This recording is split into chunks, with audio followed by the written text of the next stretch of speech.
Suddenly the song is over. I'm not ready. I wasn't ready. Anyway, hello. Good evening. Thank you for the pat. See, at least the pats work out always. The quote board might be a little, I don't know, a little sometime, but at least the quotes work out. The pats work out. Oh my god, I can't talk. I can read, I can talk. Perfect requirements for playing a game where I have to read and talk the entire time. Just loop the song. I should. No. But yeah, welcome back to Ace Attorney. That is.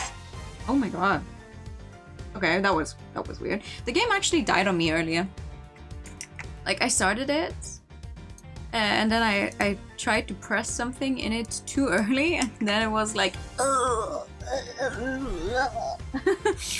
just crashed. So now I'm scared whenever I press something and doesn't immediately actually react, but that's alright.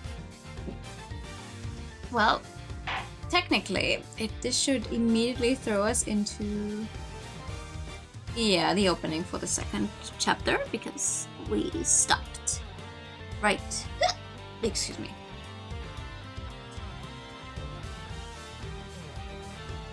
We stopped right at the end of the first one, and it's been a little bit. Hi, Simmy.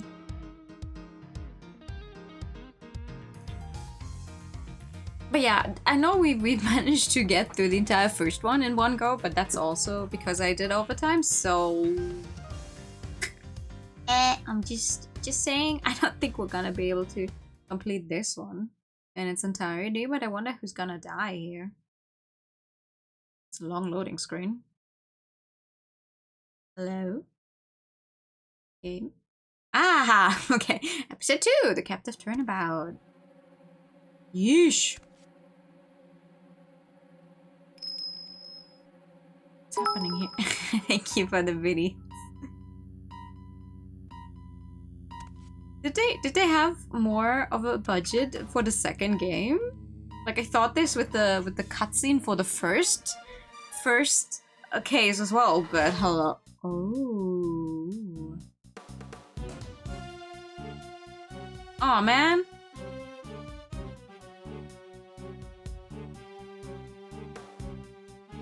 You didn't get to live a long life, huh? Everything looks slow just to mess with you. Just so I'm afraid. Just so I'm afraid it's gonna die again. Is that... what is that? A dog? Oh no! I'm aware that this game came out before Great Ace Attorney, but nah. Great Ace Attorney made me think that someone's death was the fault of a dog, so I don't quite believe that. Good evening. Attention's at the visitors' room. Wow, we're actually seeing the entire. That's crazy. The change in perspective for areas that you technically know because you've been there several hundreds of times is what it feels like. It's so crazy.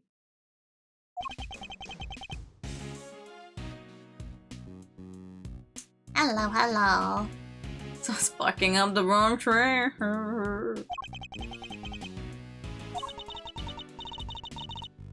Still no sign of them, huh? Yeah. How long did they intend to keep us waiting? Now, Mr. Edgeworth, I'm sure the guard will bring him in any second now. Killing of Bastion Rook. It's been 2 days since the incident at the park, and today we're paying a visit to the detention center.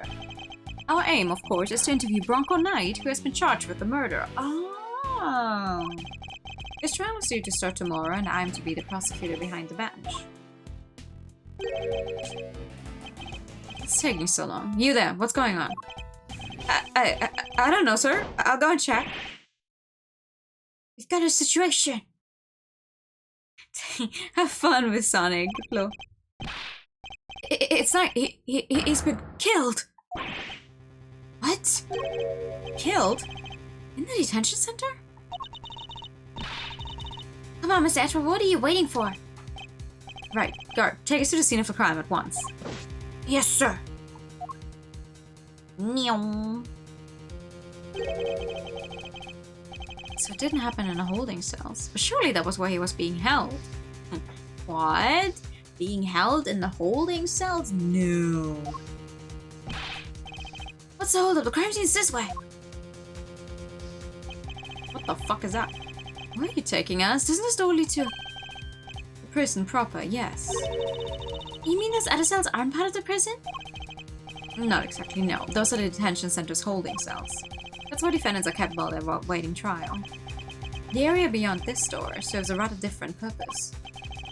Yeah, it's where the people who are convicted serve out their time. I suppose you could say it's the last place a great thief should ever want to be. I've unlocked it, sir. Please follow me. Oh my god.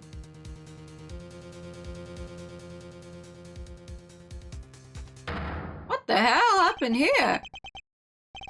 That's Knight, alright, but he's dead. How could this have happened? And how did he wind up inside the prison proper?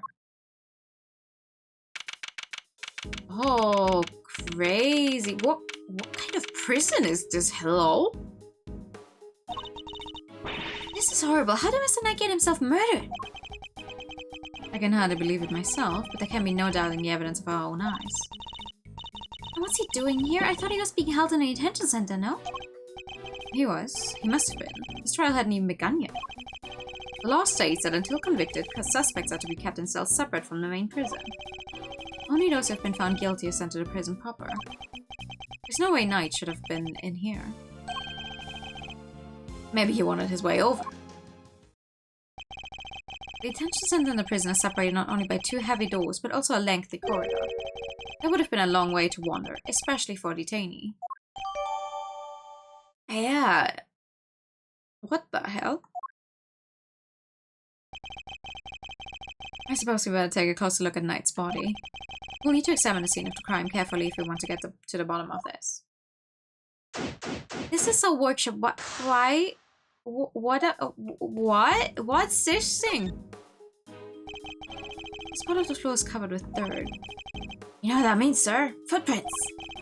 Too many footprints, unfortunately. We'll need a specialist to identify them. So we just gotta wait till forensics gets here. Yes, and in the meantime, if you could refrain from treading all over it. He says, standing right on it. Won't want to slip up and get the old jacket dirty, huh? Good point, Miss Ashworth, thanks. My concern was for the footprints, not your jacket, detective. See, the reason why I do it is because I'm running. Originally, I did it because I'm running out of voices. It's like there's too many men in these games where I'm just like, I only have so many ways of trying to make my voice deeper without it sounding like, at least to my ears, like comically awkward. So, Gumshoe is just excited to help out all the time. What I originally wanted to know is actually what this thing is supposed to be. Why do you have dirt here? What are you keeping there? Hello? Is that a whip?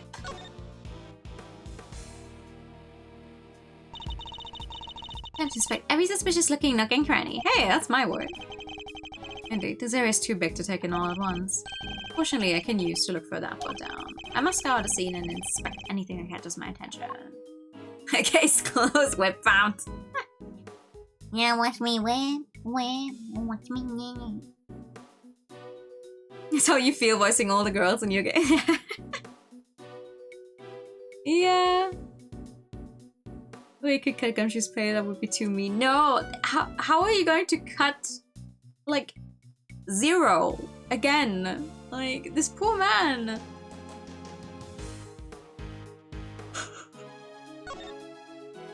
But yeah, is it, what? Hello? These tarps are rather colorful. Oh yeah, the tarps. Yeah, sure, the tarps are colorful. Hello?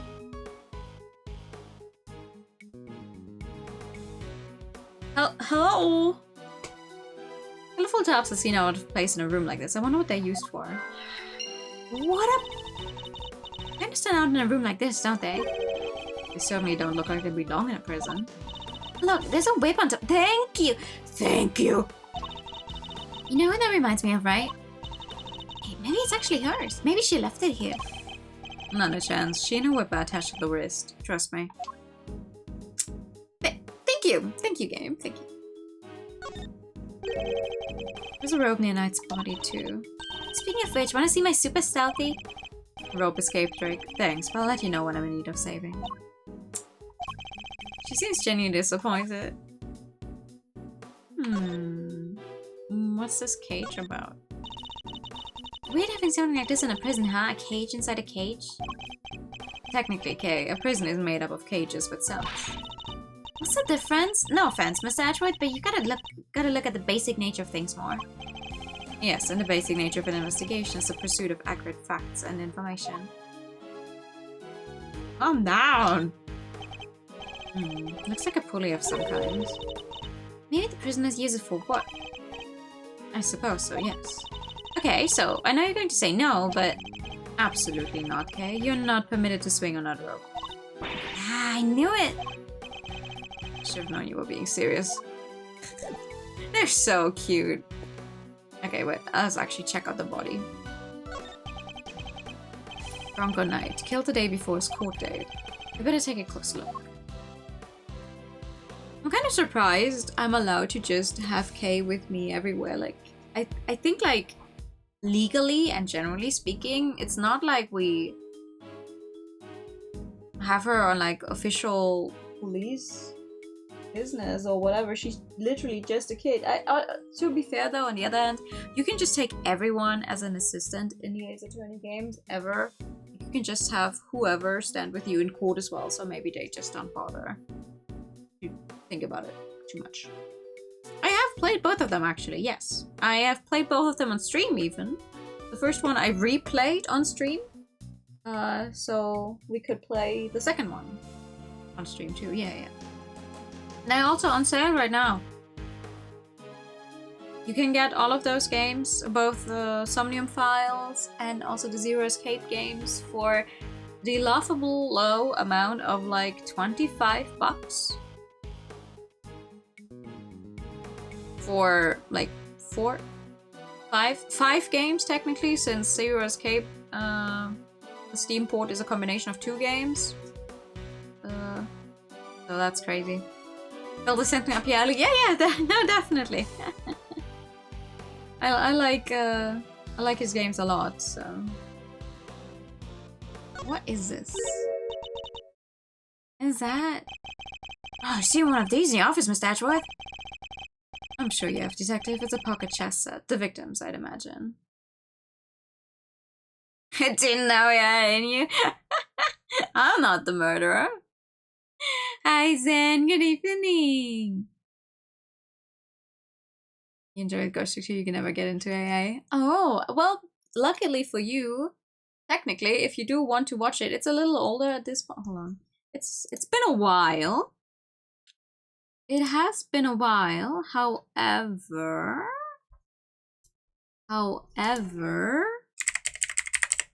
let's see. Oh man, yeah, it is.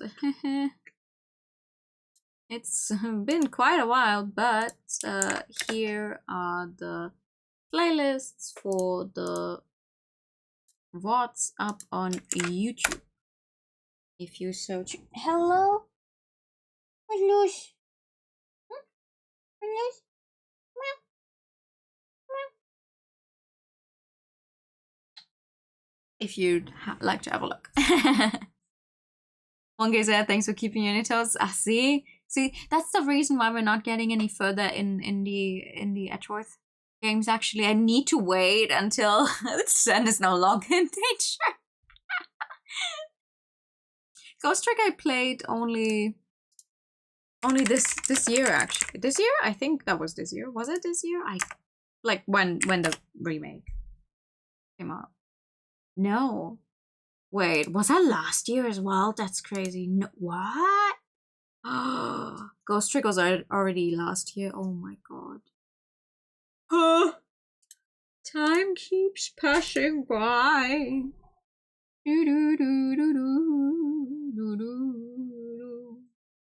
That's the coolest thing ever. I mean, it looks cool. I still don't know actually how to play chess, so I do not have a pocket chess set.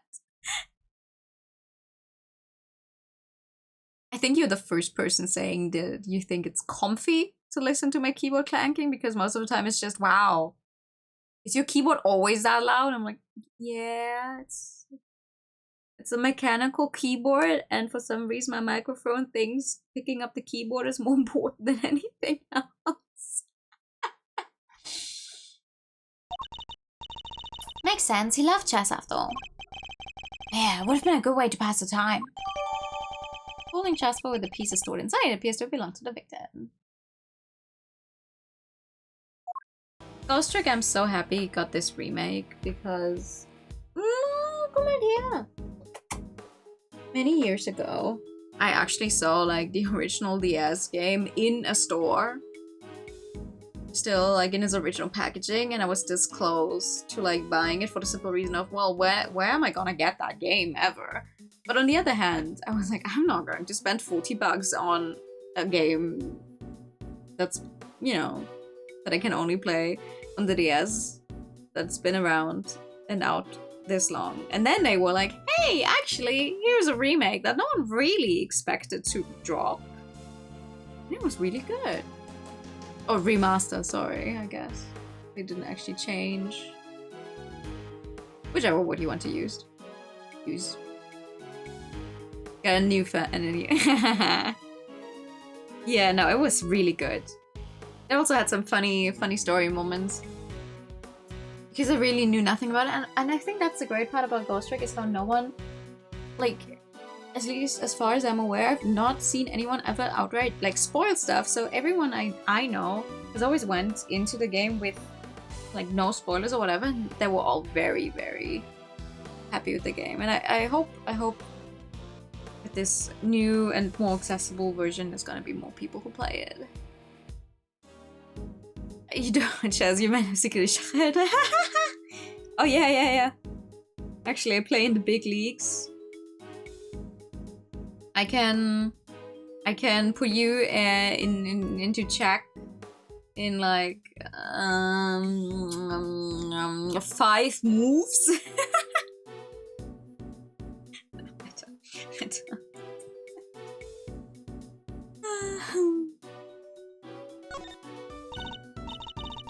His neck brace is soaked with the blood from the hole in his neck.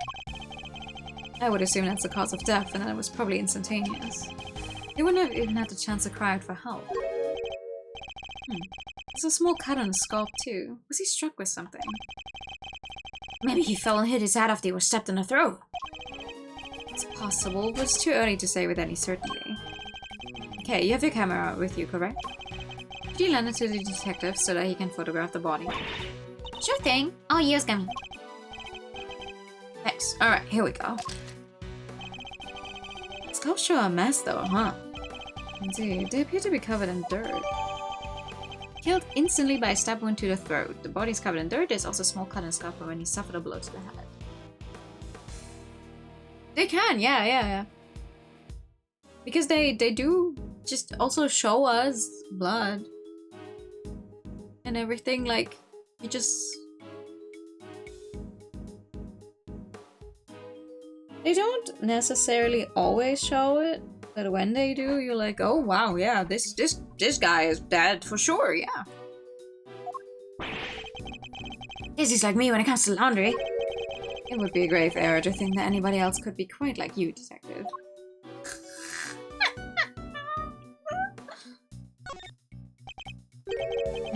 A rubber glove. Yeah, just the one, no. I should examine it in more detail. There is blood on this. Fingers are covered in blood on this side. I think we can safely assume that this glove was dropped sometime after Knight's blood had been spilled. You can? How come? Because had it been on the floor when the pool of blood was forming, and then the blood would have flowed around it, but not underneath it. Oh, meaning there'd only be a band of blood around the edge so the fingers are not all over the backside. Assuming the glove was discarded after the blood had pooled around the body. Maybe I'll murder at this shit after they did the deed. It's certainly a possibility. At the very least, whoever it was that dropped it must have seen the body. You there. Yes, sir? Have you seen that glove before? Yes, sir. The prisoners wear them for work. Strange, though. Prisoners issued with those gloves are under strict orders to keep them in their cells. They aren't allowed to take them out without permission, and we always check. I suppose that would explain why there aren't any other gloves in the workshop. Only one glove was found at the crime scene. Prison issued equipment for working inmates. Blood and mud. The body is partially covered by a dirt-stained tarp. And there's a rope on top of it. Wasn't it tied up with the rope somehow? We should take a look under the sheet as well. But don't! He's missing an entire leg! Wah! Look at all that red stuff. Yes, I say that's blood. We should keep looking around. There's bound to be more secrets to uncover, I'm sure of it. Yeah. Something on his finger.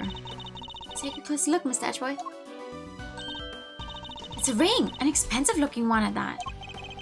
Don't even think about it, okay? What? I didn't say anything.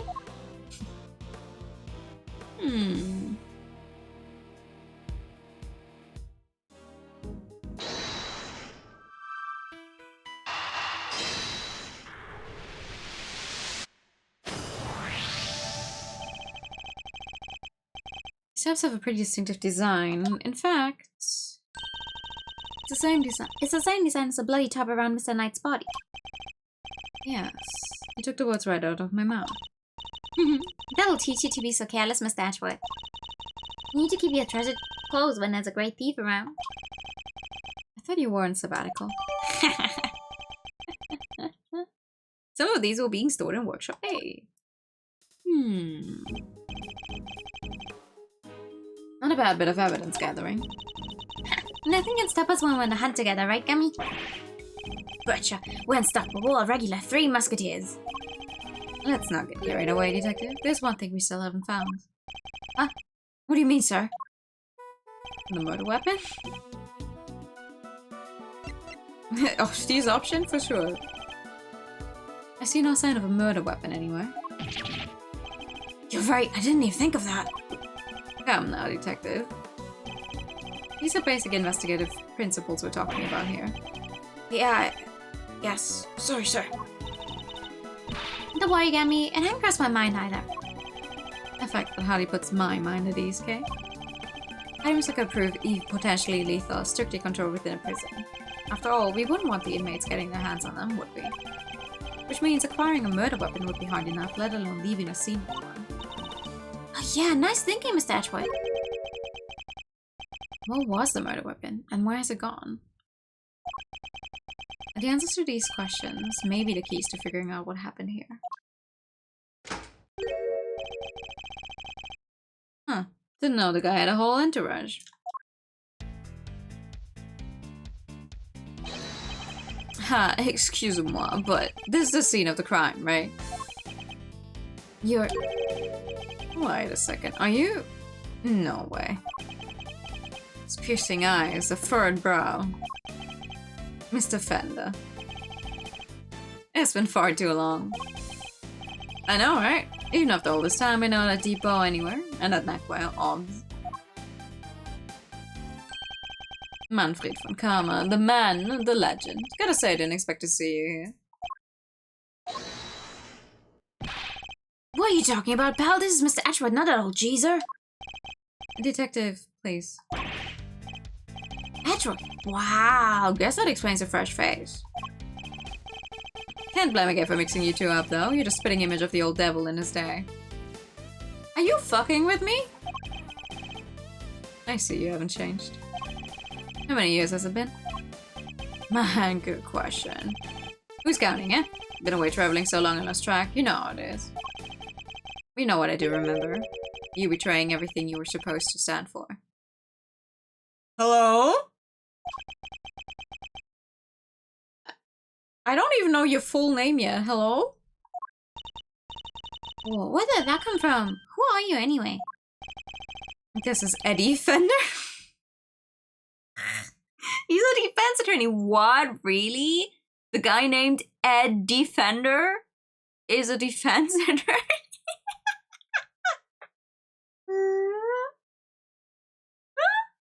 I think it's so funny. This. You know what? Honestly, for the names we've seen so far in Strictly Investigations 1 and 2, this one takes the cake, I think, for the most on the nose. Eddie Fender. What was his name in the fan translation again? Ooh! Enchanté, as I say. Fender's the name and defending's the game. I'm a bit of an ace attorney. No. No. Raymond Shields. Then died, man. Oh, which name did you find in that? Tell me, please. I'm always up for the fun names in the Atelier games. Detective Akashio. And I'm Carrie Faraday, Great Thief. I'm on sabbatical at the moment though. Great Thief? Wow, that's so romantic. Cha-chi, if you will. Oh, STD? Yeah, STD has... Yeah, STD has been around since Noruna. She is an Ireland character originally. Yeah.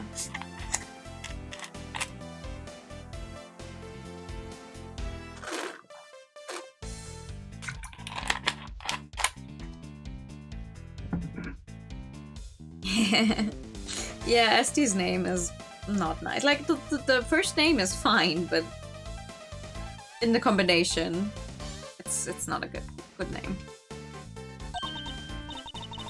Right? It's nice to finally meet someone who gets it. I'm looking to expand the franchise, actually. I even made signing up super simple. Sounds awesome. I'd love to come hang with you guys if you have me.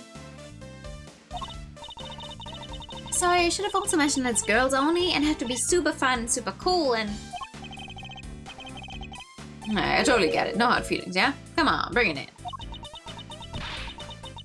You've got to be kidding. My bad. I'm just so used to how they do things elsewhere, you know? Well, elsewhere because you travel so much. Case Perpetual. This is very nice. Wait, out. Actually, hold on 1 second. Where do I have it?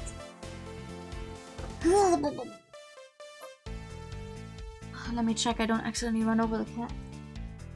Where do I have it? It is too dark in this room. There it is. Where is it? Like 20 years. What's a year out book? Stuck. I have too much stuff. Why do I have so much stuff? Great. Yeah, that's exactly what I wanted. Not.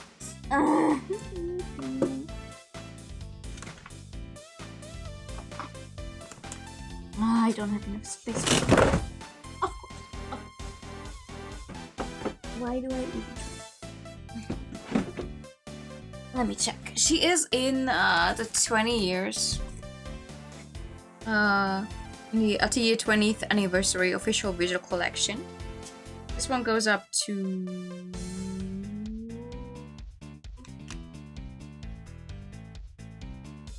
Oh my god. Nelke. This one goes up to Nelke. That was when Nelke came out. Hold on. SD should be in the Ireland section.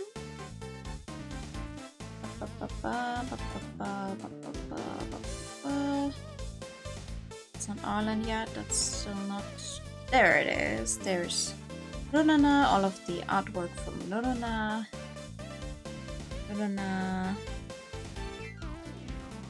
Oh! Does she not get an entry? No, she does. She does. Hold on. I went too far. Where is she? St. Erhard. Yeah, there she is. St. Eruhato. Eruharuto. Eruhato. Yeah, alright. Yeah. I mean, to be fair, they also wrote Ixel's name with a Y. And Cordelia, they wrote as Cordelia von Feuerbach. But that's like... I get it. Get it. So, the Steckenburg is originally also... But yeah, her original name is St. Erhard, and for some reason, this was during a time when NISA, NIS America, was still responsible for the atelier translations. And I guess they thought it would be funny to change up a character's name like that. So in official English media, she's always been STD instead of St. Erhard. Which sounds exactly as stupid as you think if you say it out loud, because everyone who speaks a tiny bit of English, or even if you don't speak English, you realize exactly what that sounds like. Sorry, I need to fix all of my books real quick. It's just a very nice change, and I'm kind of glad that they're not the ones responsible for the games anymore. Like, if those are the changes we got from them, I can do without. Oh god. It's just not... It's just... not very nice. A defender sounds like a defender. I think it's very dependent on the names. There's some Ace Attorney names where I also was like, oh my god, that's like... immediately obvious, and then some others I'm also sitting there like, what is this a reference to? What am I supposed to be laughing about? Like, why is this one funny? But yeah. It is what it is. German F1 driver called Gerhard Berger. Oh. Well, you know more than I do. I'm not into Formula 1 at all. She's apparently a friend of Marianne's, which means perhaps they go back together. They do, yeah. In Rorona, Esti is introduced, like in the Arlen trilogy, or I guess at this point it's 4 games. She's introduced, and her entire stick, sadly, she's not a very deep character. Her entire stick is all about how she's 30 already, and she still hasn't found a man to settle down with, and she wants to get married so badly, and that's the entire thing. But also, she's strong. She is strong. You do, depending on the game, you can get her as a party member as well. She's pretty darn strong. And he's still the same as back then. Yeah, no, I'm glad they don't do that anymore. I also, it's like one of those changes where you're like, yeah, someone just thought they were so funny and managed to get her through because there was no reason. Erhard was a perfectly viable last name that she originally had. Like, I understand changing the names up, or changing the romanization of a name up just for it to make more sense in an English-speaking country. Like, I'm glad that they changed Ixel to be written with an I instead of a Y, but like, that's it. Or Lydia and Suel, because Suel's original name was just like, wait, how are you supposed to write this right now? So it makes sense how they wrote it now, but something like, oh yeah, let's change this character's last name just so it's a funny joke. Nah. Why are you here, Mr. Fender? Well, I almost forgot this is your scene. Keeping your fans out is strategy number 1 in the Funkama playbook after all, isn't it?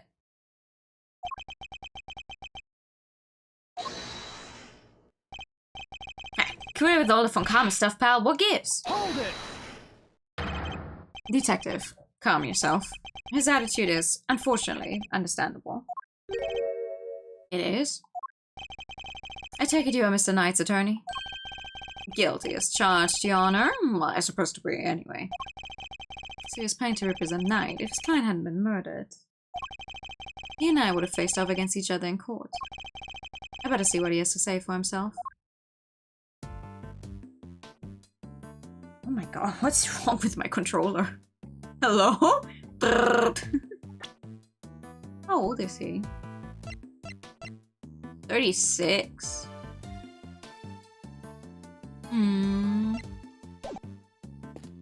I'll talk to me then.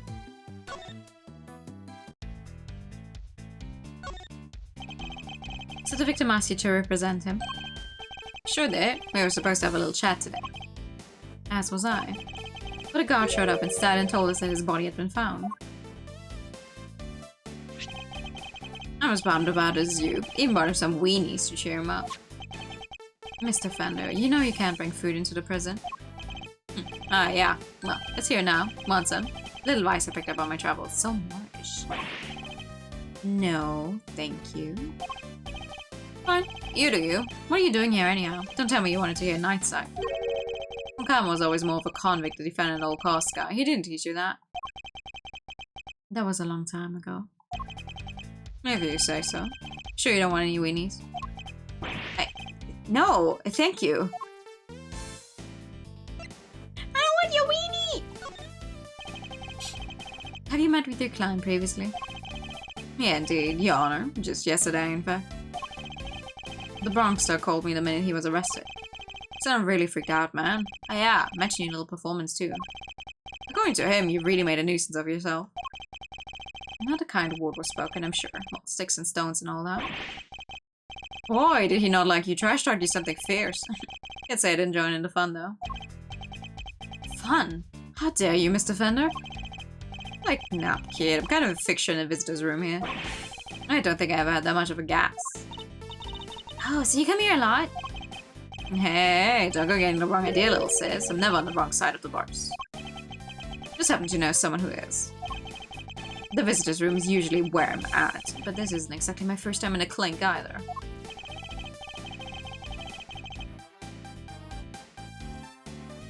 Does this man play guitar by any chance? Do we know? Do we know if he plays guitar? In which case, I better ask him what he knows about this room. Tell me, what do you know about the scene of the crime? Huh? Oh, this room? No, dude, what do you know about it? I'll give you 3 choices. A classroom, a morgue. I don't think it's any of those, but...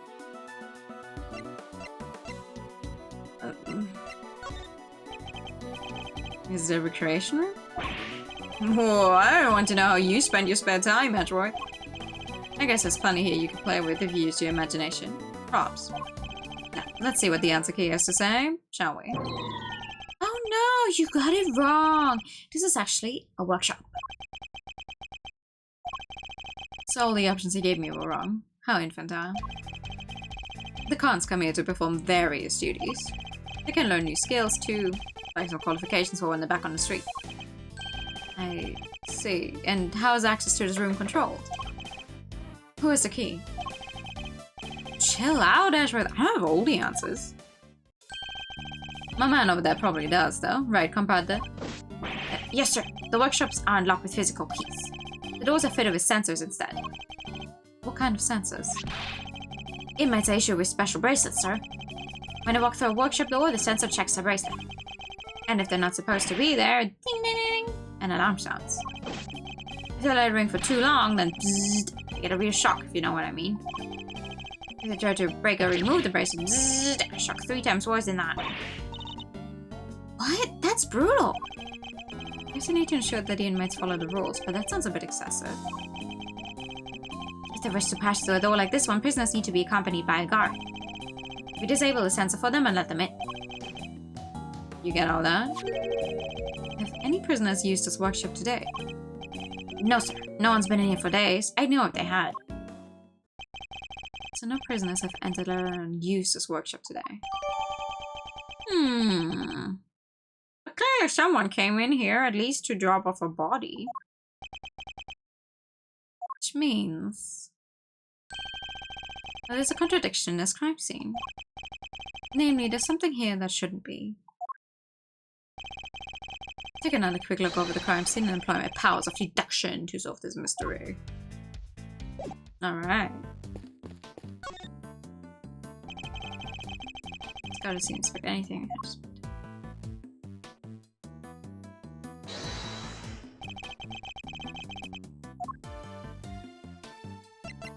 Eureka!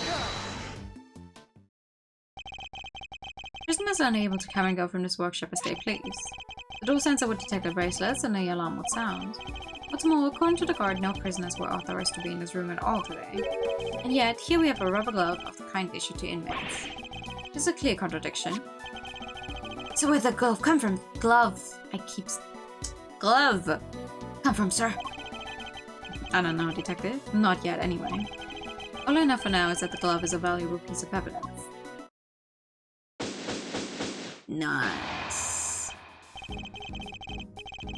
You, apart from prisoners and guards, who else has access to this room? No one, sir. It's a prison after all. Prisoners and guards are pretty much all there is. Mr. Fender. Come on, don't play us like that, friend. We both know that's not true. You know as well as I do that prisoners and guards aren't the only ones who can come in here. Huh? Do you mean... But sir, there... Mr. Fender, would you care to get to the point? Who exactly are you talking about? What? You have a pair of peepers and a hard hat of yours? You didn't see them on the way in? Wandering about in the corridors, chilling with their buds? I bet if you moseyed on out of the door right now, you'd trip over one of them before you take a step. The dogs? Listen, pal, we had just about enough of your baloney.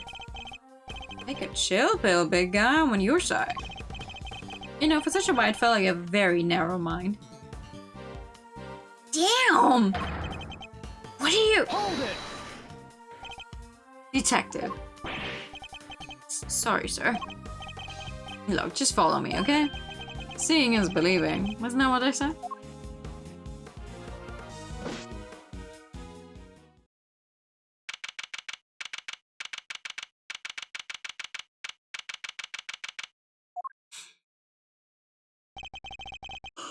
This is number. He the human shared space with some special friends. What did you originally say? No ordinary slammer. Animals. Yeah. Furred and feathered fellas of all shapes and sizes. God filled me in on how it came about. He said he decided to try a little experiment in animal therapy a few years back. Hans assigned a critter each, a body to help keep the spirit up. Really? Wow, that sounds like so much fun. The fact that we have both a cat and a monkey that's bigger than the cat, and a pig, and a rabbit, and a tiny horse. Hello? Van is more skinny than the average man, which means, yeah. Specifically in the AA, he seems to be not as wide, yeah, for sure. Plus, inmates can even earn pet care qualifications to go through some job training with the animals. That must be what all the equipment in the workshop is for. You got it. Room set up especially for that training stuff. So, when you said somebody else could have been at the scene of the crime. Exactamundo, big guy. I was talking about these guys. It just means you're still talking baloney. What would an animal do with a rubber glove? Good question. All I'm saying is that it was possible. The rest is Mr. Prosecutor's problem. Mr. Hedgewater, if you want me to arrest this piece of baloney, just say the word. Let me get this straight. Are you saying these animals can wander freely around the prison? You know the sensors on the doors. They detect the prisoner's bracelets and sound the alarm when somebody goes walkabout. Well, for our furry friends, it's the other way around. They're fitted with microchips that open doors right up. Doesn't that just mean you could definitely get into a room by just timing it right? With one of the animals? They are? Mm-hmm. The implant is just under the skin around the shoulders. Big needle, quick jab, and voila. What? Doesn't it hurt? No, they don't feel a thing. That's what they tell me anyway. No, where was I? Ah, right. So the point is they're not the baddies here, so there's no reason to punish them. It's ironic, really. Here in this institution where the humans are caged, the animals are free to roam to the heart's content.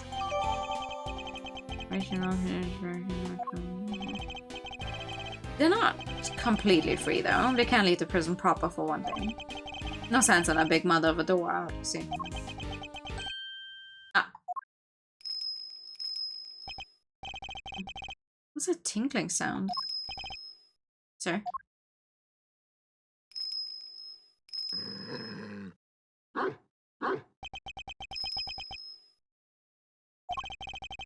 Just look at that thing. Is that a bell around its neck? Explains the sound, I suppose.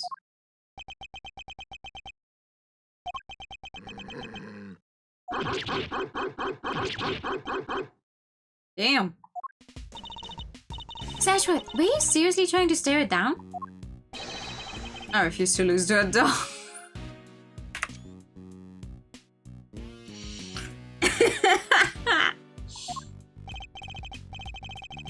Not for nothing, sir, but your dog handling skills could use some work.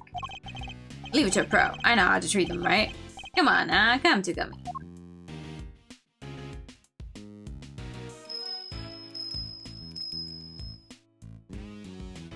Aww. And ignored by a dog. The dog was certainly very different to the other animals. They seemed to have a real thing against me and only me. That's master. Meow meow.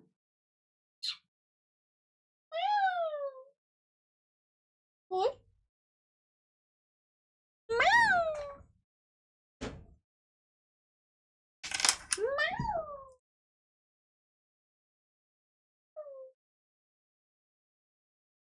Come here. I'm gonna put a sensor on you too. So you can open doors. Except you can already go through all of the doors in this house anyway.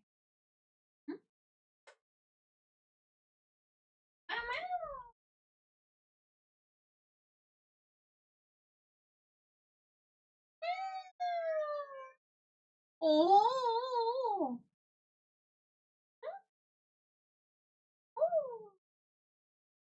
No.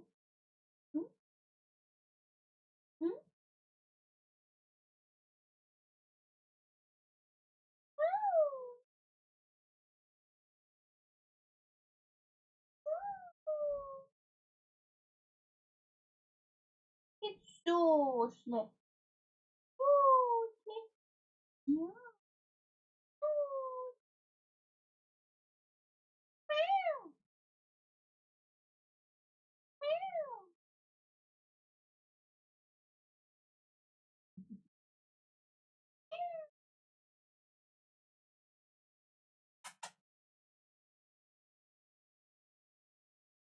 Funniest thing is, he's taken to just lying in my bed the entire day and sleeping anyway.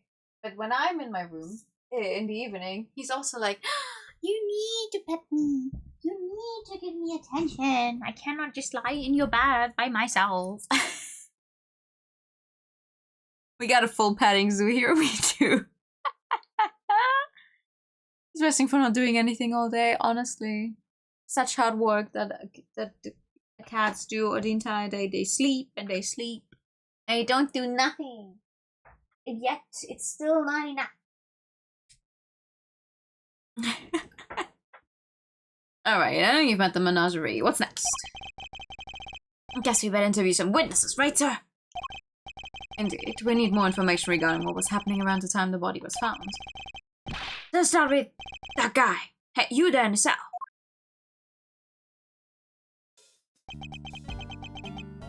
Oh man. They do.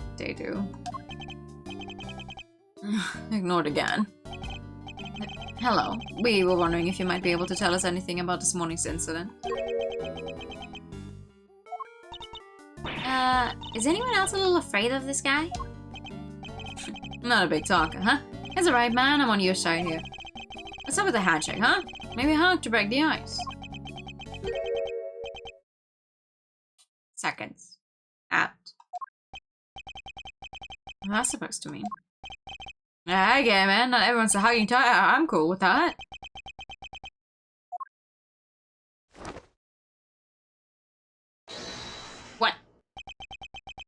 What? What?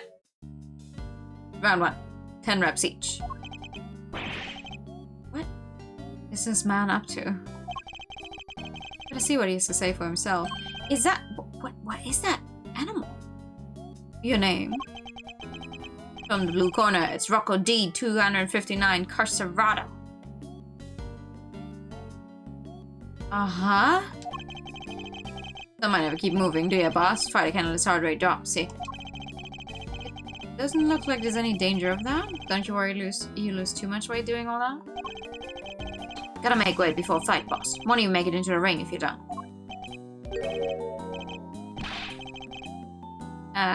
So you're... I get it. You gotta be a boxer, right? Was. Back in the day. It's good to stay fighting fit. Leastways, that's how I see it. So is the bear part of your training too? Looks kind of like an apron. So cute. Nothing cute about Teddy. Because my partner, see? This here polar bear keeps me on toes. That is genuinely a polar bear? Is this even the right climate for a polar bear to live? Hello? What? J.L. Bird? Caserato. Probably. Yeah, Caserato.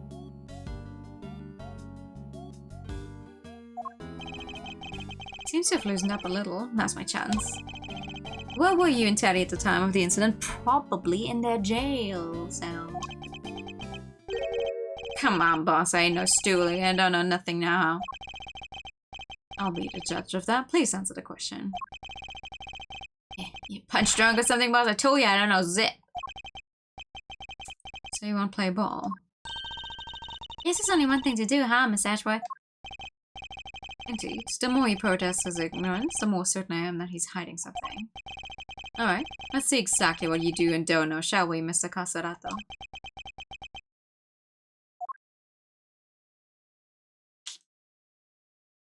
Stupid. Now, let us analyze the state of play. He adopts a boxing stance when he's on high alert. My guess is that things won't go well if I push too hard at such moments. My opponent is on the offensive, I should remain calm and bide my time. He's about to reveal an opening eventually, which is when I'll pass. First, let's see if our friend here knows anything about the incident. I start asking about his movements. I bring this fight to an end before he knows what hit him. Ooh, let's do it. Why don't you start by telling me what you've done today? You will answer me, Mr. Caserato. What? You want to shout at the champ, is that it? Put him out, pal.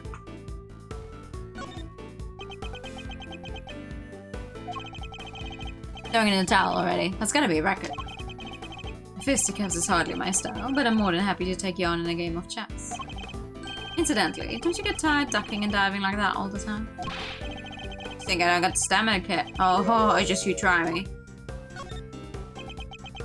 Yeah, I don't think I will. I ain't tired. Not today. Not ever. Especially not today. Took it real easy this morning. Had me some quiet cell time. Hardly broke a sweat. Really? You look pretty sweaty to me. Give me a break, will it? I'm done talking, okay? I'm tired. Yeah, real tired. I thought you took it easy. You may have kept your boxing skills sharp, Mr. Caserato, but I'm afraid your lying needs quite a bit of work. Tired, really? I hardly think that's possible. Especially not if you just told me about your quiet cell time this morning. Gotta be careful here, Teddy. When this guy lands, he lands. Ooh! He's hiding something, I'm sure of it. Should try asking him about what was happening at the time of the incident, both in and outside his cell. I'll need to use my fist in his next round. No, I'll deliver this knockout using carefully chosen words alone. Do you remember what you were doing at the time of the incident? I was, catching some Z's. We both was. The incident happened only a short while ago. You seem wide awake, all things considered.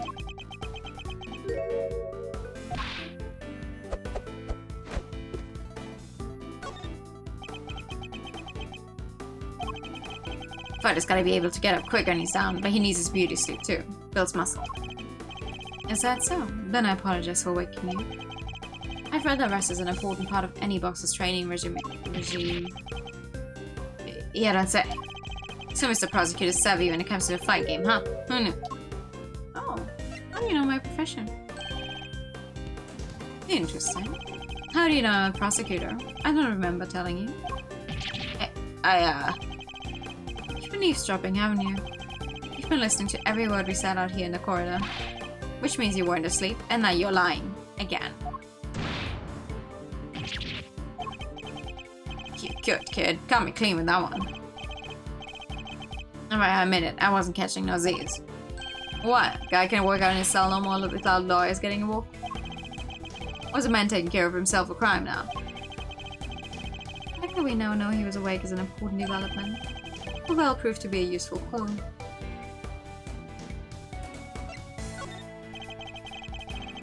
Did you notice anything strange around the time of the incident? What do you mean, strange? Play dumb. Answer the question. Tell me what's going on around the time. Wish I could help you, boss. But I was asleep. We both was. Time to reply my clue. You were exercising. Enough of your barefaced lies. You weren't asleep. You were exercising. You told me as much yourself. Time to punch her. Should've seen that one coming. Seems I have you on the ropes, Mr. Carcerato. It's time to come clean about what you know. Right. You don't gotta shout about it. Send me around like I own the place. Teddy and his pals have been scared enough this morning already. Oh! Already, you say? Health. You've done well to endure this long, but I fear you'll soon be out for the count. You said the animals have been scared enough already, which implies something happened here earlier. Well, what was it, Mr. Carcerato?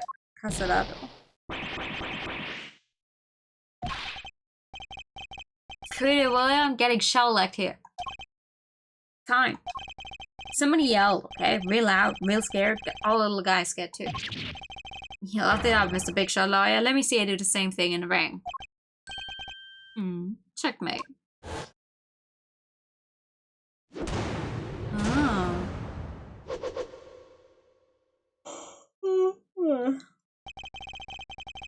I think we've now established that you know more than you're letting on, don't you? Fine, I'll talk. You did it, Miss Tatchway. Let's not get carried away, okay? Our work here has only just begun. Hey, can we call a time out here for a sec, guys? There's something super big I need to say. Well, it's like fate brought us here today after all these years, that's right.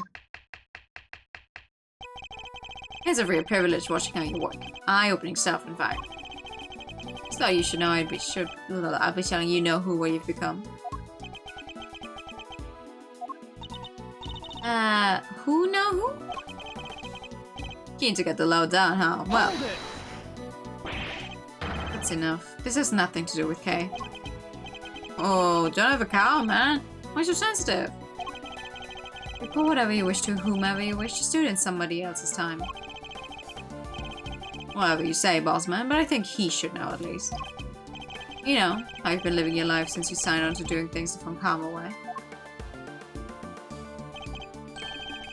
After all, you've disappointed him enough for one lifetime already, am I right?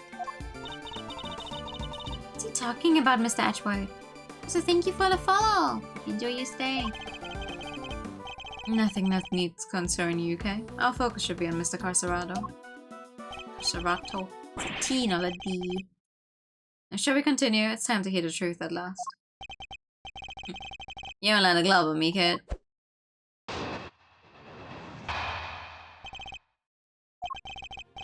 That was a show. Finished around 10 AM. Came back here after. Did me some training. These ways I tried to. Barely got to the count of 2 before somebody screams, "What the ah!" I was hollering and howling, crying for help. What can I do? I'm locked up in here, right? So he tunes it out and gets back to work. Kinda curious that you would pay so little heed to a desperate cry for help. Like I say, boss, what can I do? Besides, this is the joint. Don't nobody thank nobody for getting involved in what ain't none of their concern. I hear you, brother. Best you could do is rob a neck from in there anyway, am I right? You mentioned training, Mr. Casarato. I can't help but notice how well equipped your cell is. There's a guy. Fixer, they call him. What's a fixer? Fellow who can get his hands on just about anything you need, for a price. No way, I think you can find me a... Perhaps, Mr. Casarato, what you ought to ask for is a beginner's guide to giving better testimony. Because I can promise you that you'll be down for the count in one. You, put me down. Try it, you bum. What am I, chopped liver?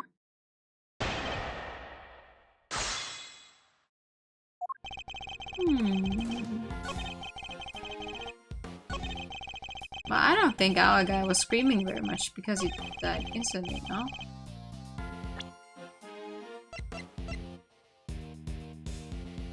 Objection!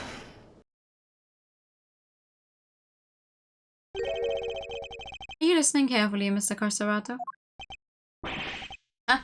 Trying to be cute or something? The victim died from a wound to the throat, and very quickly at that.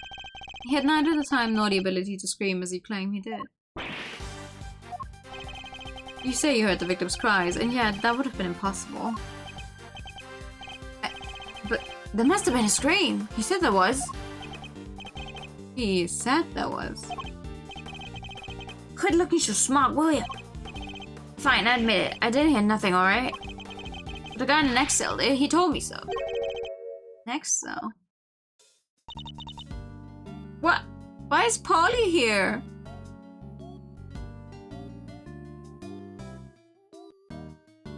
Oh, don't forget. Yeah, don't forget.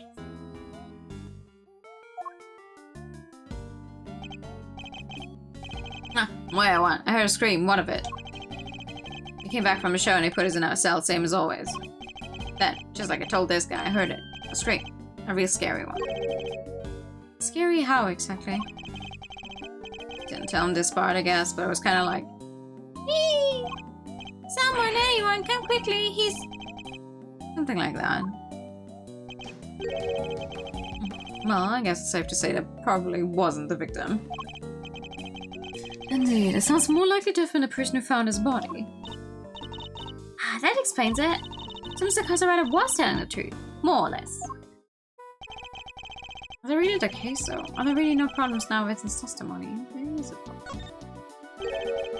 Which animal would I get if you ended up in this jail? I think I like a cat. Oh, sorry. I think I like a cat. I'm afraid a new problem has reared its head, namely, why didn't you hear the scream yourself, Mr. Casarato? Yeah, what gives, pal? How come you didn't hear anything when your neighbor heard it clear as day?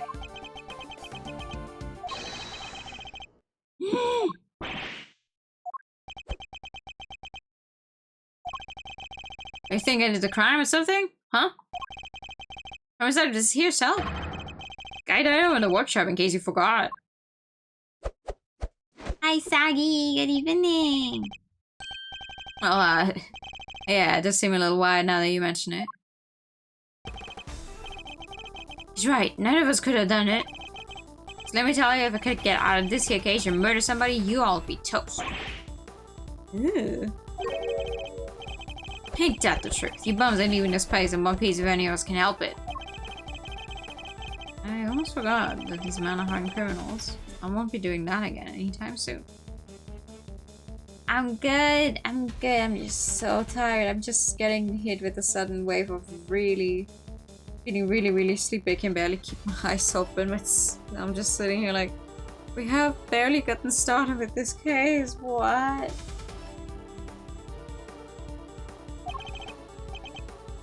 I'm guessing this wasn't how you saw this going, Ashbrook? What's my next move here? I won't get much more out of them in this state. Overruled.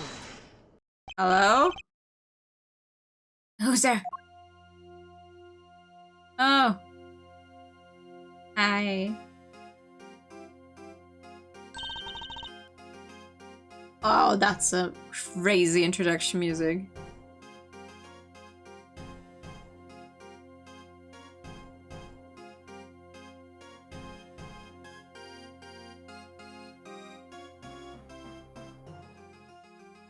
Ooh, Ooh, I think this one would go crazy if you played it on an actual organ in a church or something.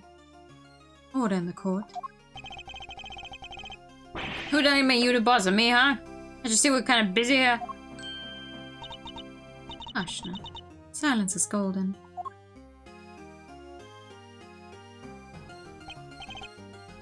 It is. Your hands, if you please.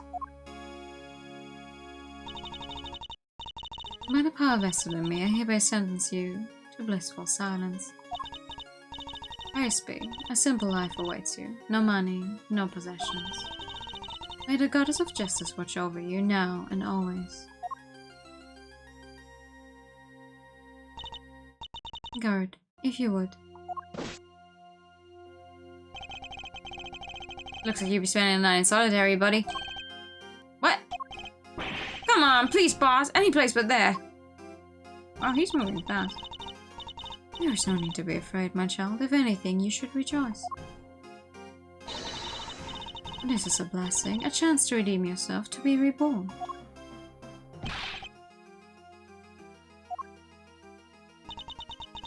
Goddess of justice, bless your child and keep her in your care. A holy one, we give thanks in your name. Girl, what the fuck is wrong with you? And you are?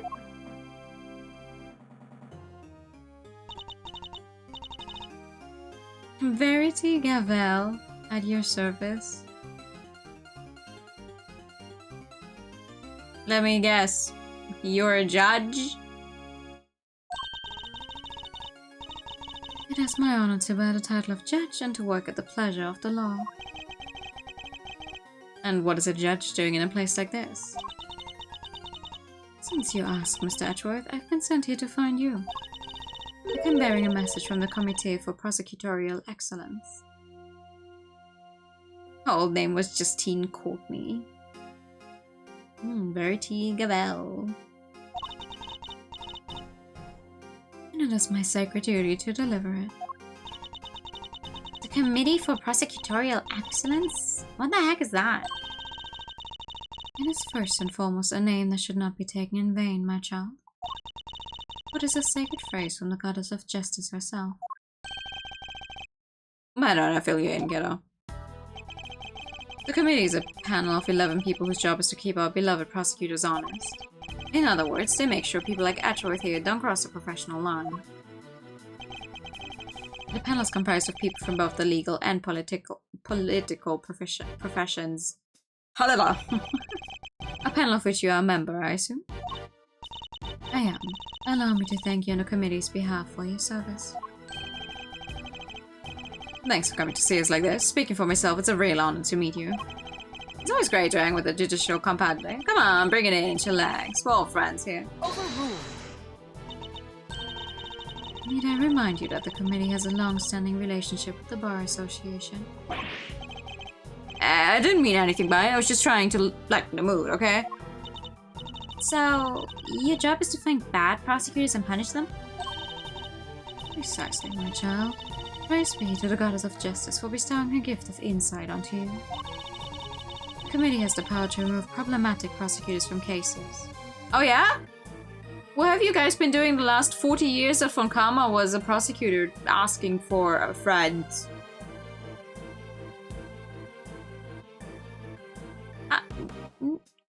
Oh, you know, we've only been around for like 5 years. Okay, so what?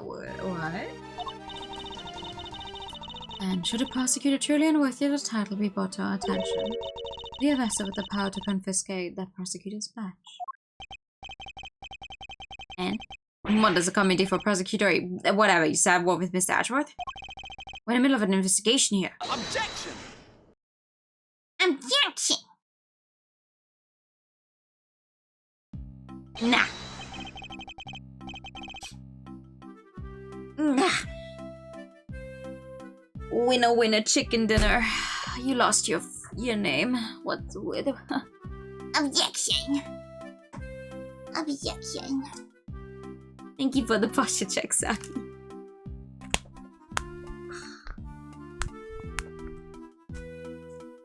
Pitiful. You really don't know, do you? What an ignoramus. Who are you, pal? Winner. Eustace Winner, Prosecutor Extraordinaire. Though you might know me as just the Winner, a name to call me down at the prosecutor's office.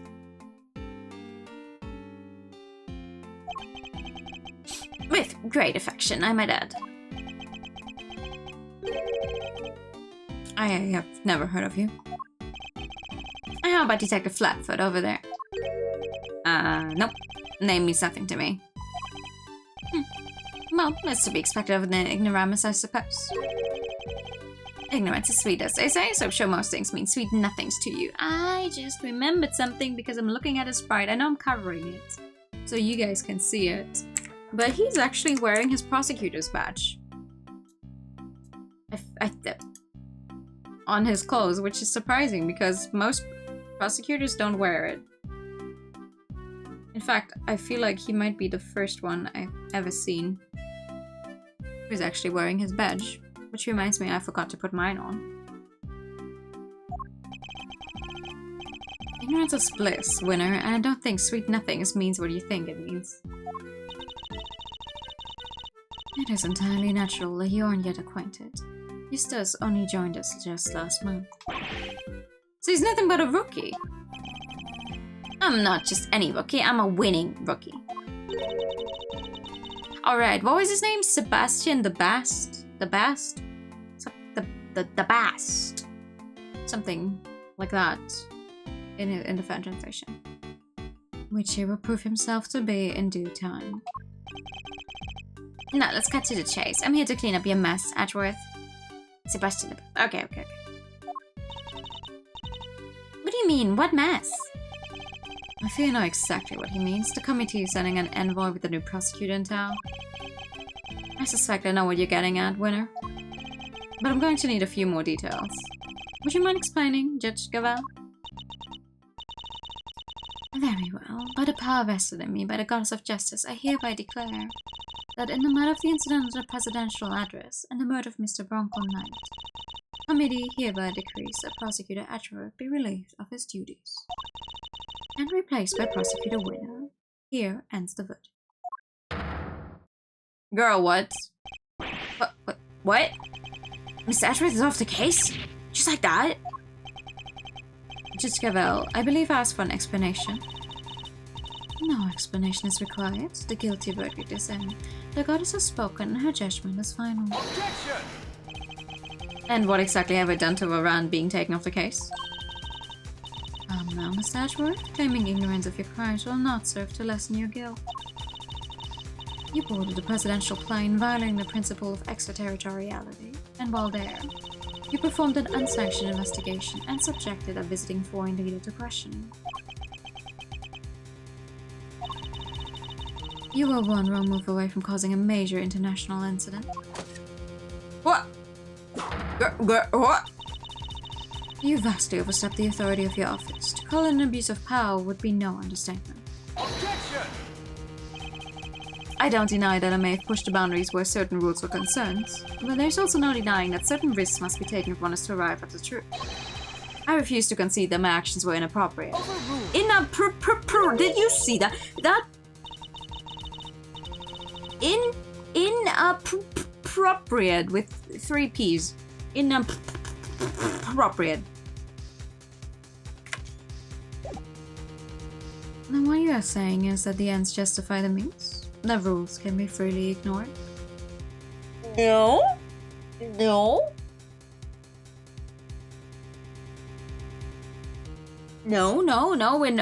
Please do not get started with the ends justify the means. He's had it coming. That is a very dangerous way of thinking.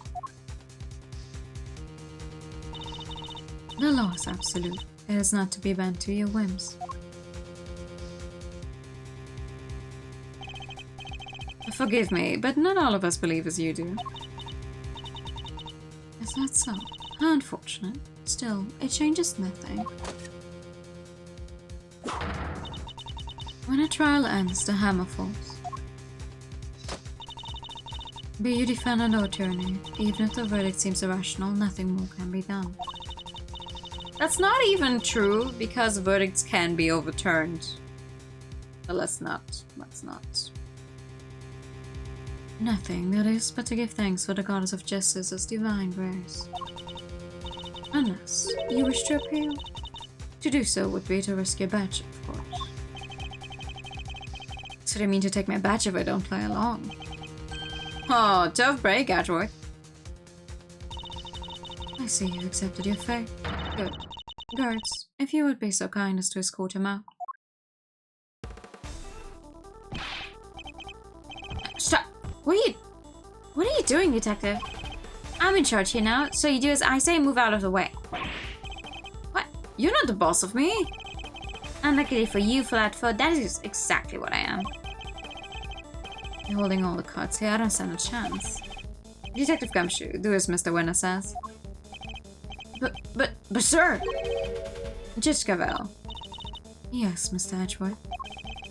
The committee's decision is beyond irrational, so yes, I do plan to appeal. You haven't heard the last of this. Duly noted. Until we meet again, then. Let's go, Kay. We're leaving.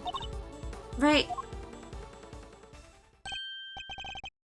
Oh, and remember, you know who will be getting a full report on all of this.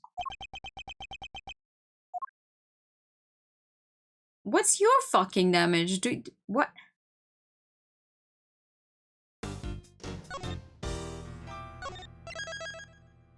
You know who? Well, you clearly don't like Von Karma, so who else would you be telling about my recent exploits in my life? His dad? Do you go up to his gravestone and go like, oh man, I met your kid again? What is his deal?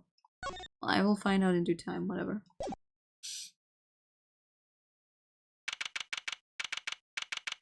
I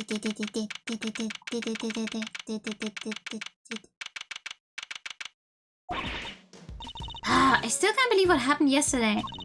It was terrible, the way those two treated you.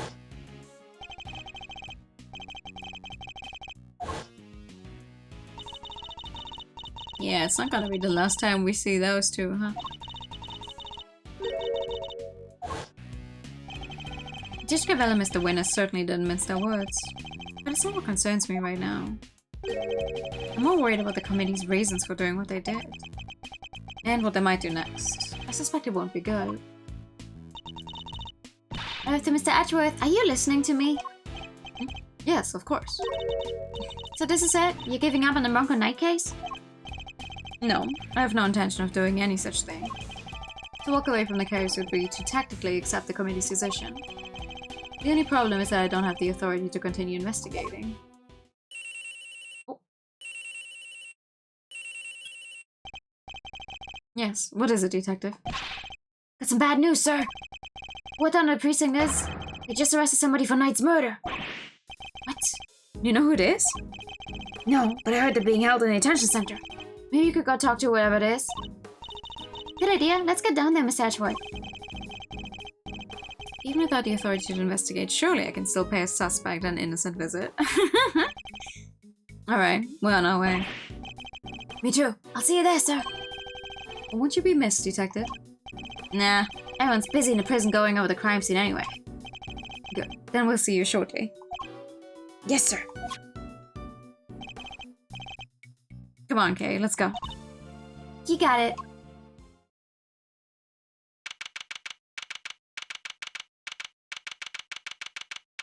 Detention center.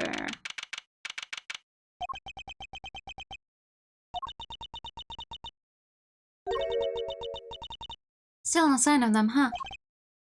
Indeed. Wait, this is just like last time? Please don't tempt fate like that. I just can't. Sure you can, I told you. Just a pair of visitors. Oh? Hmm? Sounds like someone really doesn't want to see us.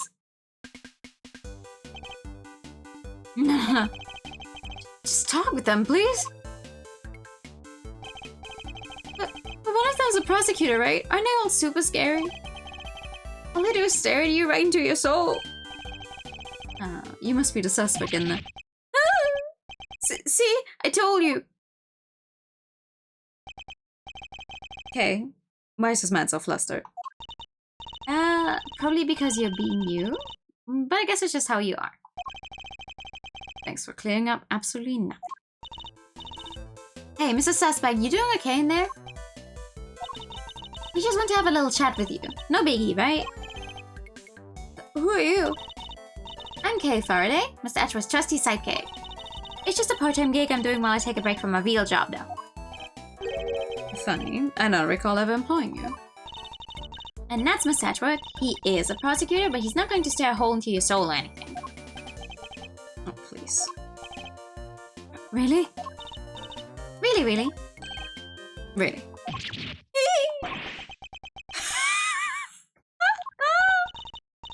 Anyway, can you first please tell us your name? It's Sane. Simeon Sane. Well, nice to meet you, Simeon. You can call me Kay. Everyone else does. Prosecutor Miles Edgeworth, I would like to ask you a few questions, if I may. You're just cool, yeah. Please, Simeon, we're trying to help you, I promise. Really? Thanks to Kay, it sounds like we might finally get some answers at least. Hi, Raiders, welcome in. I'm Noah, like the color pink, original of JRPGs. We're currently playing Ace Attorney Investigations 2. We're also on Case 2. How was your stream? Welcome, welcome. Yes, second game now.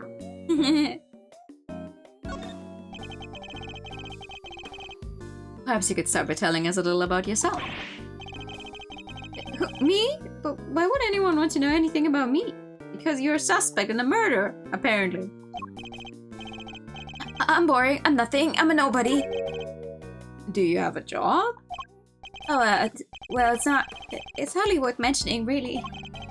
I'm your average corporate pencil pusher, just like everybody else. Honest. Pusher. What the fuck? This is going to take a while.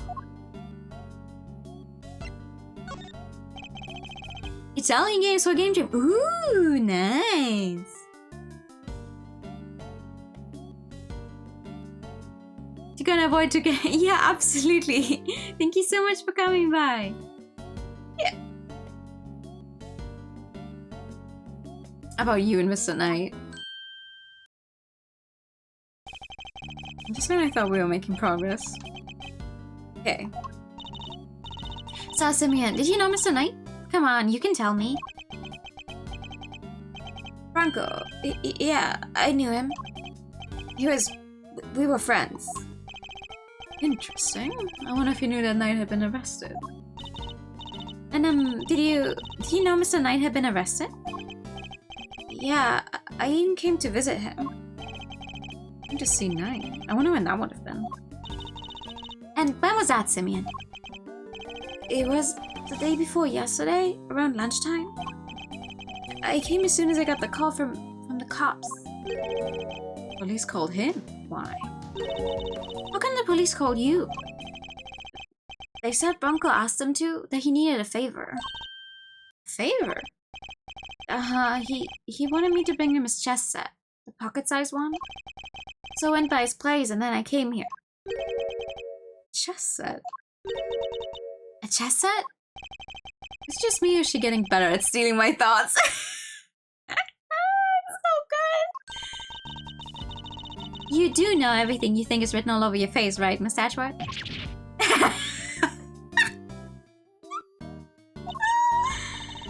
Yeah, I'm not a mind reader, just an expression reader. Amazing, right? Don't you just love having a sidekick as helpful as me? Have you read what my next move is going to be? I sure have. There's something you want to show Simeon. Indeed. Let's present it to him and see what he has to say about it. Oh, wrong button.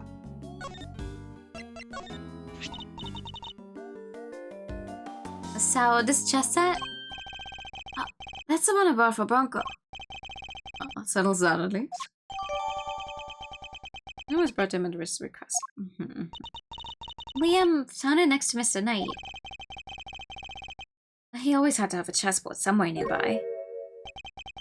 I'm not surprised he had it with him when he... Simeon, you and Mr. Knight, you were very close, weren't you? Yeah, we were best friends. At least I thought we were. I guess I was wrong about that. What do you mean? If I knew him so well, why was it such a shock for me to find out he had killed someone? It's not easy discovering that someone you're close to has committed a terrible crime. It's a very bitter pill to swallow indeed. How could it all end like this? I could never have imagined something so awful. Something's not right here, Mr. Ashworth. There's just no way Simeon murdered Mr. Knight. Yes, he certainly doesn't seem to have an obvious motive. Then again, he wouldn't have been arrested for no reason either. I wonder what grounds they had for doing so.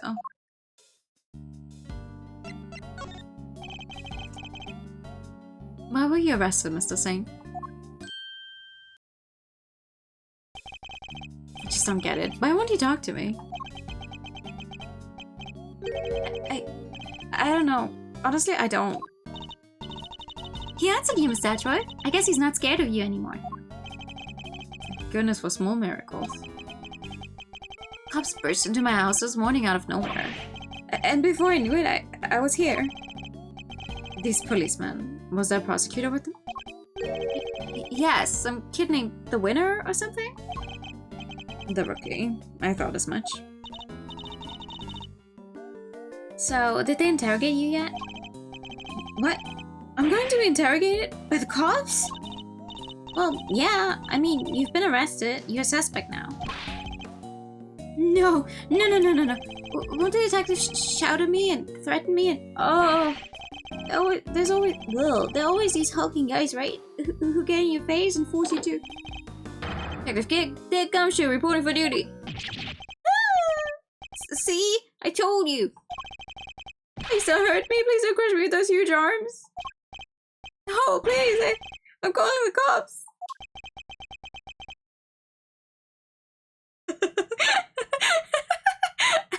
He is the cops. What's up with this guy, Mr. Ashworth? Oh, nothing, detective. You're just being you. I guess it's just how you are.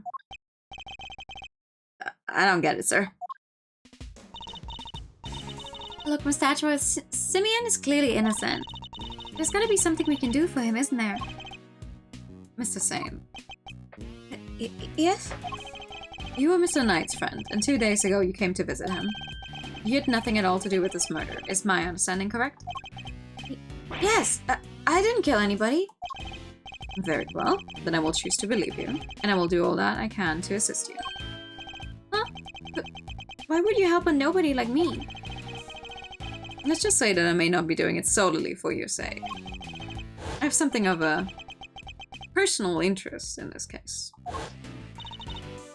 That's right. It's payback time. We'll show this to whose investigation reigns supreme. Oh yeah, now we're cooking. Unfortunately, I still lack the authority to conduct said investigation. As such, my resources are rather limited and I'll need to lean heavily on the ones I do have at hand. Which means you, Mr. Singh. Your information will be invaluable going forward. In other words, let's see if we can help one another out, shall we? Ooh, I just thought of something. Why don't you just borrow an attorney's badge? Then you could represent our pal here. That's not the time for jokes, Gummy. I mean, Mr. Ashworth is a prosecutor. He couldn't defend anyone if his life depended on it.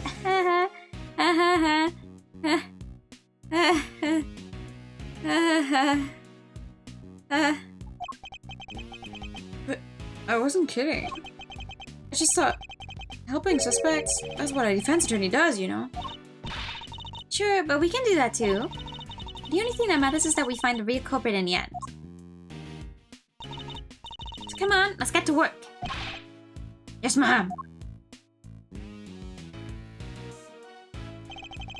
I'm sure you know already, but just to be clear, if our investigation ultimately proves you to be the culprit, we'll have no choice but to treat you like any other suspect.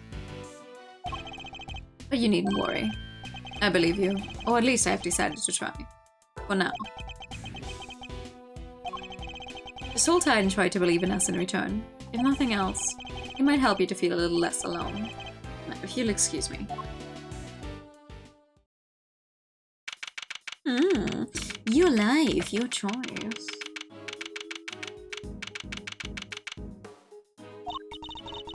So, We tucked a good game in there. Well, we can't even get back inside the main prison to see the scene of the crime. Maybe defending the court is our best bet after all. Yummy! Can't defend for his life, remember? Well, who do we have here? If it isn't Ashworth and the gang, what are you cats doing here? Pal, if you come to arrest Mr. Ashworth again, I'll... Hey, easy, Daddy. Take the flat foot, Sholmes. I'm here to work. Sholmes!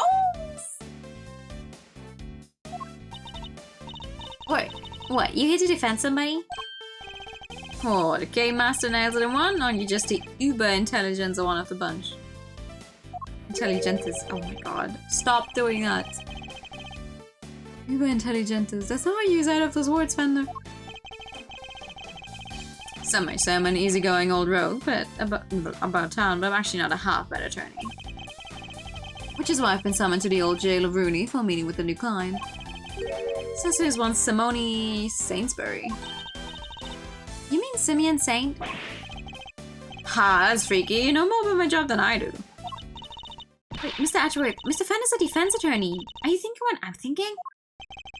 I fear it might be. In fact, it could be our only option.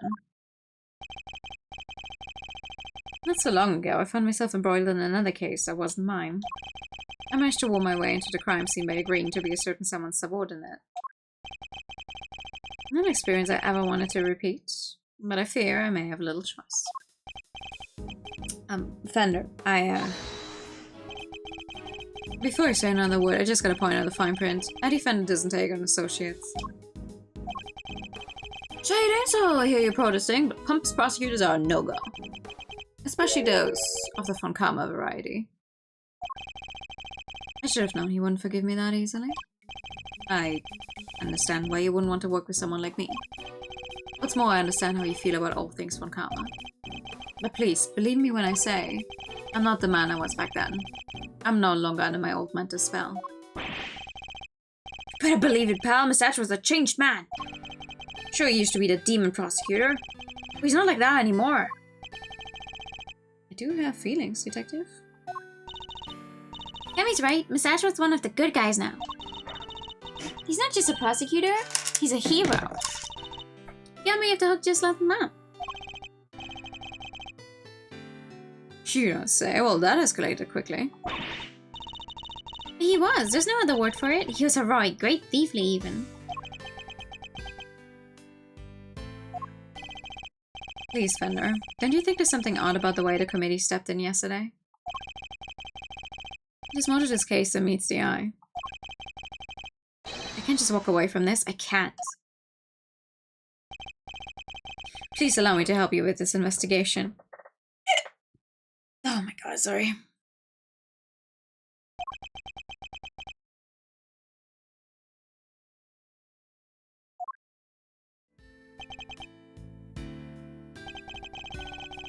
Sheesh, a bow from the great Miles Ashworth. Never thought I'd see the day, but here we are.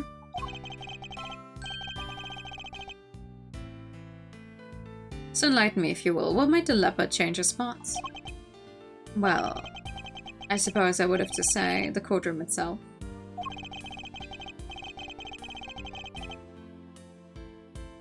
I've experienced so many things and met so many people that within its four walls. Including some old friends who showed me a better way to be. How could that not change a person?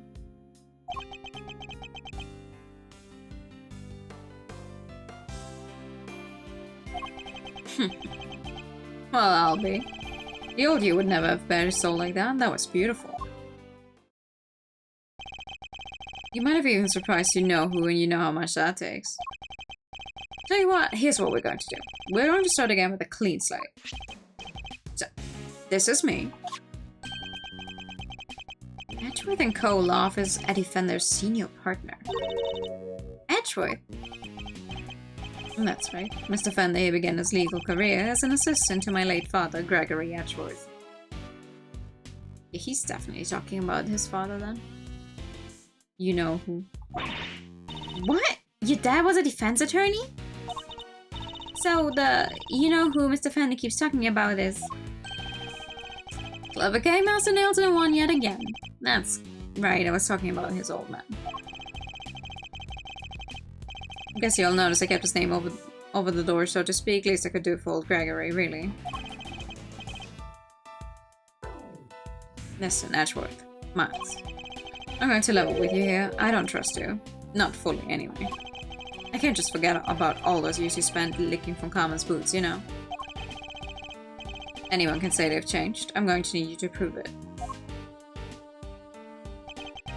Hi, Humpy. Good evening. And besides, you know what Gregory would have wanted. Very well. I accept.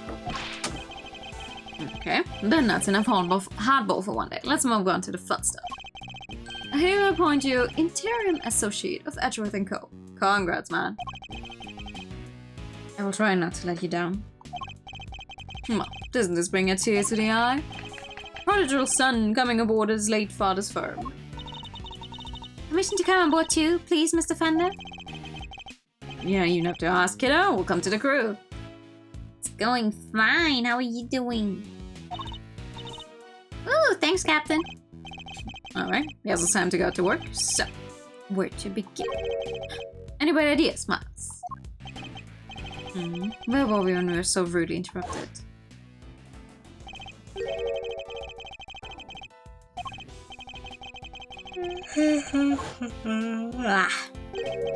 I believe we need to speak with the person who found the body. Just what I was thinking, eager associate. We do indeed. Still the type to smile and nod, I see. That will certainly make my life easier. Boss. Now that that's decided, let's get going. What about me? I'm a detective. I can't just hop on board as an attorney's assistant like you guys. He has a point. I can't leave him adrift all on his own now, can I? Detective Akashio, I have a special assignment for you. You are to continue investigating the case under Mr. Winner. If you happen to discover anything that seems useful, you are to notify me immediately. You're in a uniquely powerful position, Detective, and I'm going to need all the info you can pass our way. Count on me, sir. I'm a real pro when it comes to letting things slip to the defense. You are! Trust me, I know. But just this once, those loose lips of yours might be what saves our ship.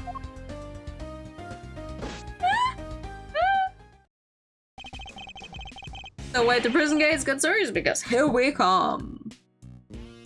Let's go.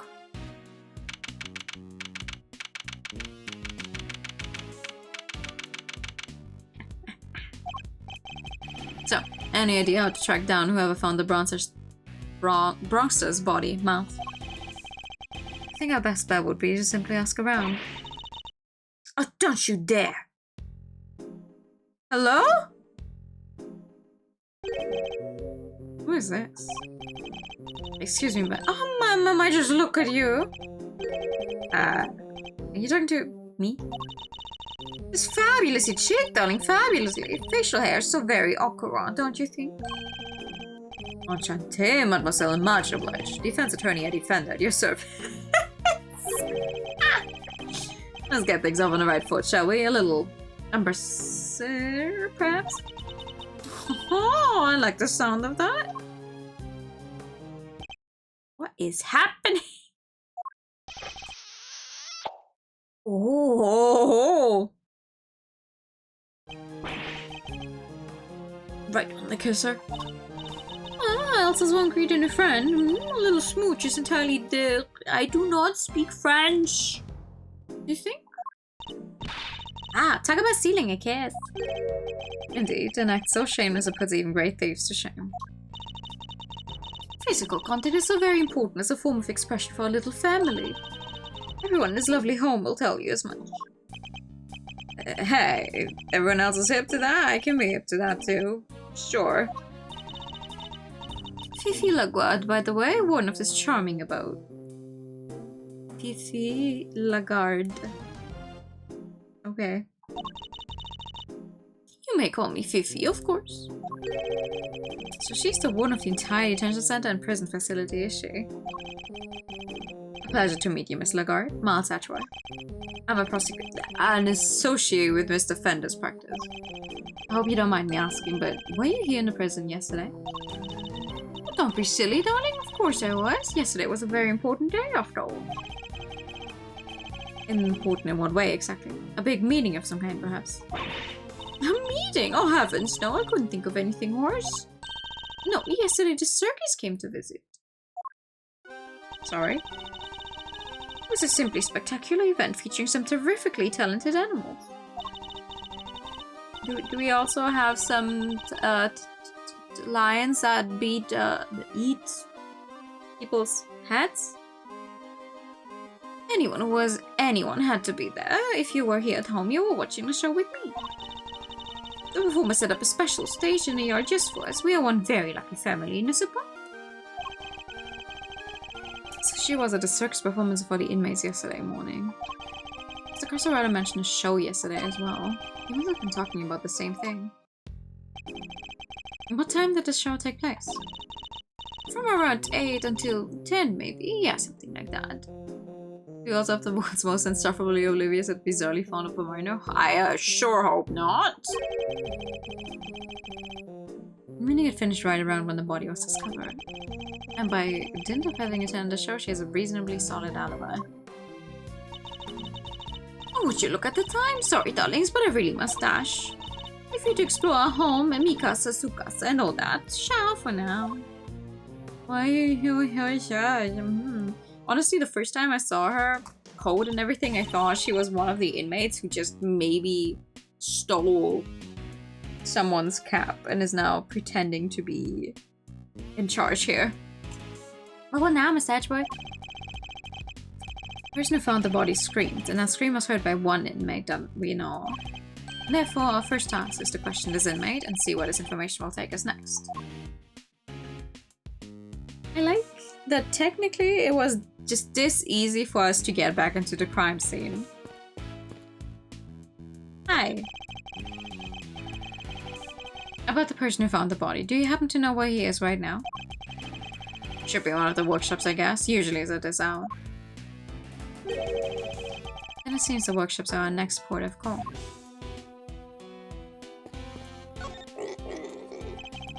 It's a mini pig, I believe. Though not for eating, I hope. Isn't this great, Miss Edgeworth? It's like being at the zoo. Except it's the humans, not the animals, who live in captivity here. No one would mind if I took one home with me, would they? If by home you mean behind bars, then no, I suppose not. Monkey. Look, Miss Edgeworth, it's a monkey mountain. Not something I ever expected to see in a prison, I must say. Doesn't it look like fun?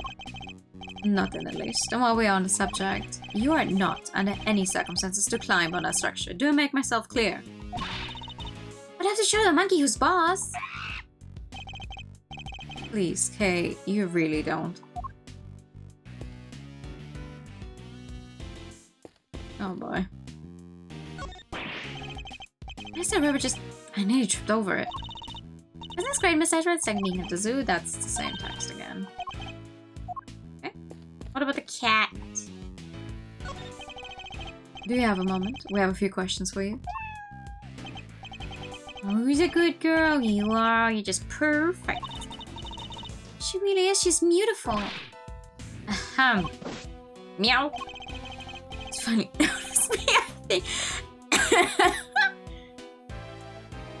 I was wondering. What's her name? It's Maggie, ma'am. She's my little friend. Yes, right. As you were then. Learning the answers, not clawful puns.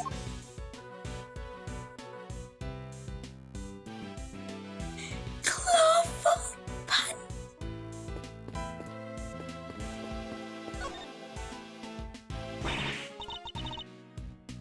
Hello, anybody in there? Nice try, kiddo, but this isn't a bathroom stall. Yo, you there. Could you help us out here, my good man? Yes, sir. What can I do for you? Somebody using this workshop right now? Yes, sir. One of the prisoners is in there. Just confirmed it myself during the noontime roll call. We'd like to speak to this prisoner, if that's alright. Sure. I'll go fetch him right now. Won't take a sec. Thank you for the binary.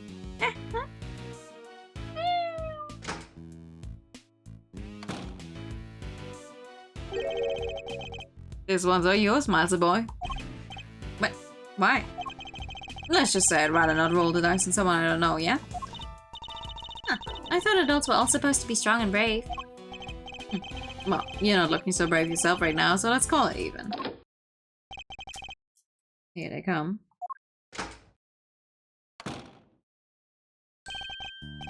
No way! No way! Hello, yes, hello. I hear you wish to speak with me. Not exactly the hardened criminal we were expecting, is he? My name is Miles Atchworth. I'm a public prosecutor. A prosecutor, you say?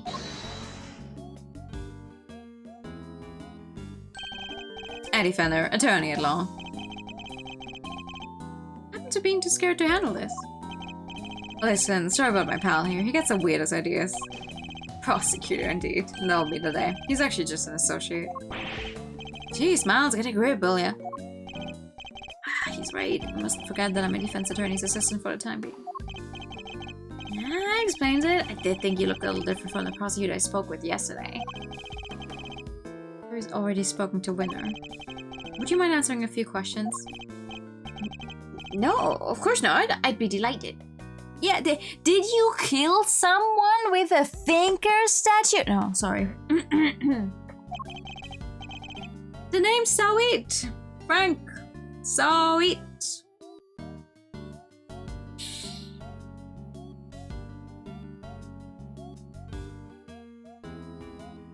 Yeah. With a clock. Did you, by any chance, hit someone over the head with a clock? With a thinker statue that doubled as a clock that was set to a different time than where you were at, which made you think the crime you committed was at a completely different time, even though it happened during a total blackout and there was no electricity running through the entire thing, so how could you hear any clock announce what time it was except the murder weapon? What? No. What? No. The wins is all yours, my young associate. Sure, have the intern do everything, why not?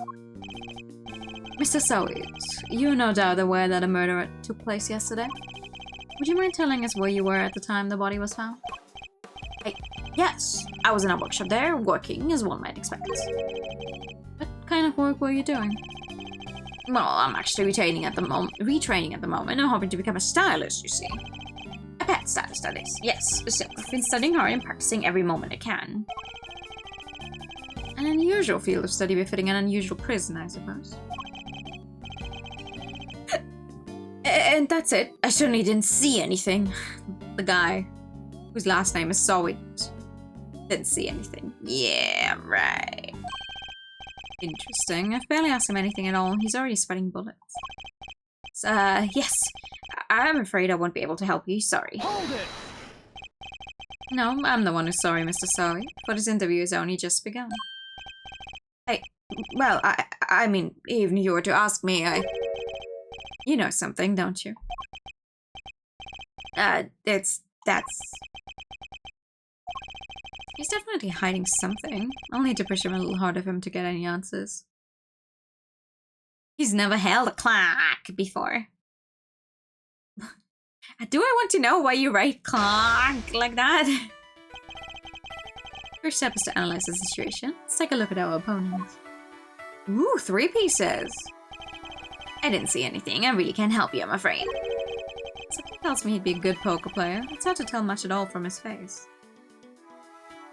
Oh, the clawful cat pants. Okay. I don't think he'd be giving much in the way of physical cues either. I'll have to rely solely on his words instead, and that's the only way I'll know what's going on underneath.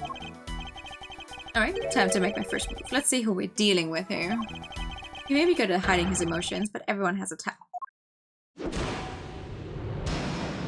Okay. Tell me, what's your connection to this incident? Which incident? The murder? Oh, well, it has nothing at all to do with me. Nothing. Really? I wouldn't dream of getting involved in anything as ghastly as that. Well, you see, how can I put this? Well, I like to think of myself as an upstanding citizen, a good person, if you will. A good person who's in prison. Forgive me, Mr. Soweid, but under normal circumstances, good people do not tend to end up in prison. That's... So you do well to tell me what you know about the incident. How many times do I have to tell you people... I don't know anything, I swear.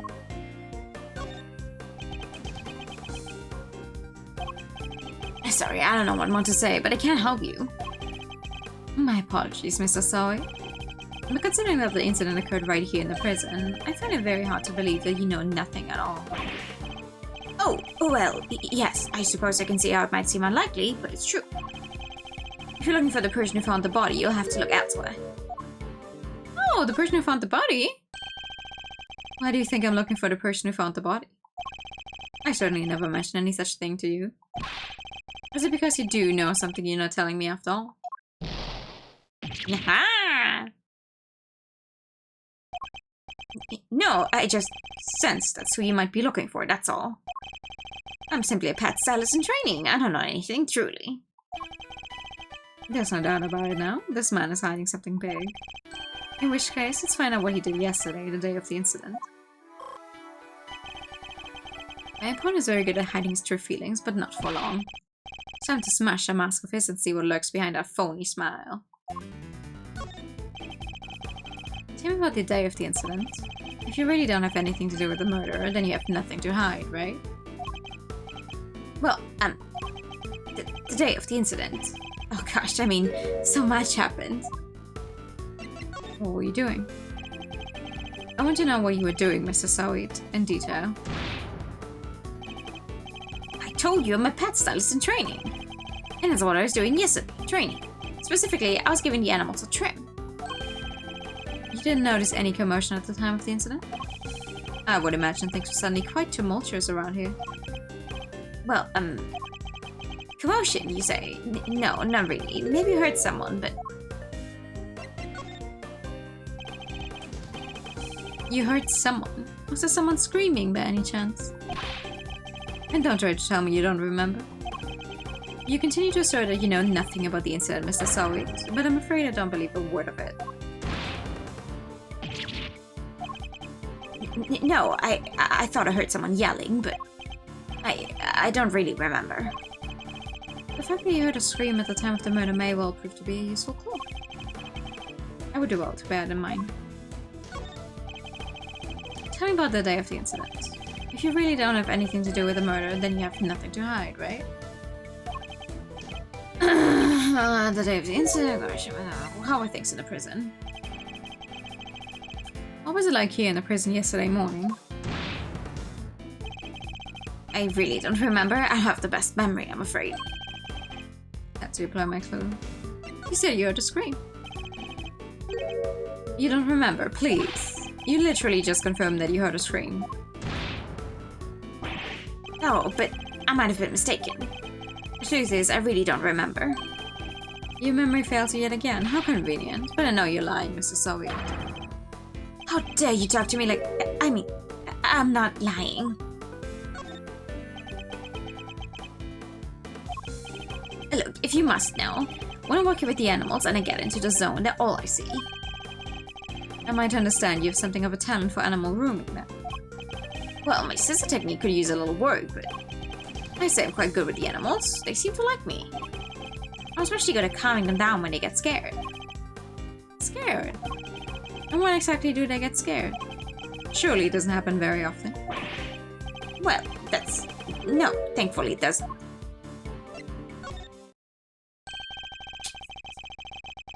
A loud scream would certainly frighten the animals, wouldn't it? Why are you going to such lengths to deny having heard the scream? What is it you're hiding, Mr. Soweid? Tell me. I can assure you I'm not hiding anything. I'll admit I did really hear somebody scream. I'm not hiding anything, I promise. It's finally beginning to crack. Now the shadow completely basking about the scream itself in more detail. I'm afraid you're about to learn a painful lesson, Mr. Soweid. The hiding things for me never ends well for my opponents. So Weed is just lucky he was the tutorial case in the first Ace Attorney, so we were not going up against Edward yet.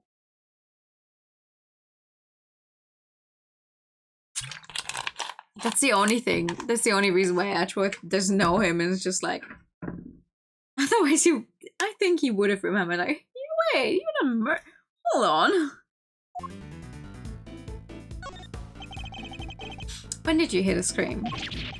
Oh, wait, now I remember. I forgot about the show. They put on a show for us prisoners around the time of the incident, you see. Yes, performing animals, if I remember rightly. That's why I was in the morning. So now you wish to claim that you didn't hear a scream because you were at the show. You do realize that goes completely against everything you've told me so far. And what are you gonna do about it, huh? That is... my memory's patchy, as they say. Haha, hopping mad. The animal show really had to be seen to be believed. It did it? Tell me, what kind of animals did you see? Let me think. A whale? You never realized you were nowhere near the show, were you? Well, I seem to remember being there, but maybe I was, maybe I wasn't. It's clear Mr. Saweed wasn't at the show. It feels like a vital clue. Okay, who did you hear screaming? Wait, I just realized I made a mistake. When the incident happened, I was out in the yard, yes. So, I didn't hear anyone screaming, no one at all. To apply my clue, you weren't at any show. How long are you planning to keep up these lies? I already know that you weren't at the show. The game's up, Mr. Saweed. It's high time you told me the truth. I demand to know about the scream now. I can tell you what I don't know. I didn't hear any scream, not from the person who found the body. Curious. Most people would assume that the scream had come from the victim. So then why do you think it came from the person who found the body? I made a mistake, that's all. How, Mr. Saweed? How did you know that it was the person who found the body who screamed?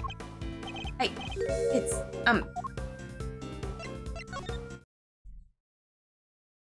Because you're the one that found the body. Shall I tell you? You knew because it was you who found the body. And the scream that was heard when the incident occurred didn't come from the victim. It came from you.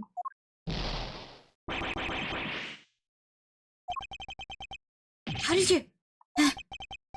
It's true, I admit it, but... what gives you the right to treat people like this?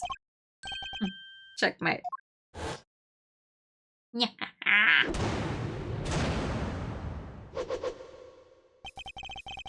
that we've established that you were the one who found the body, Mr. Saweed, I believe you have lost any standing you might have had to withhold your cooperation.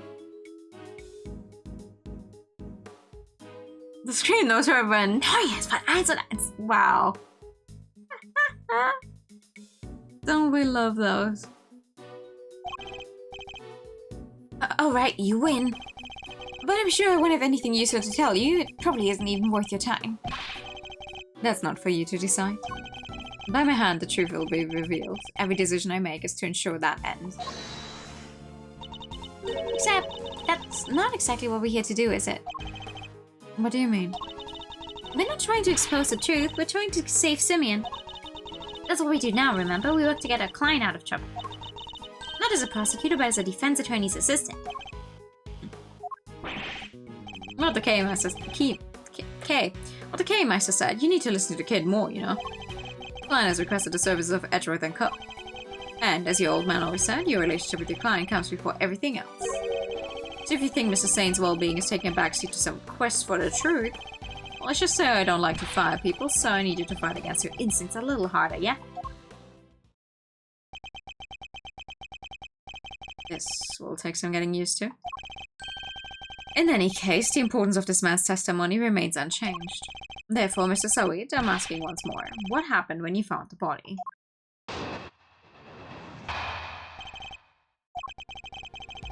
I was in a workshop there by myself, practicing what I'd learned.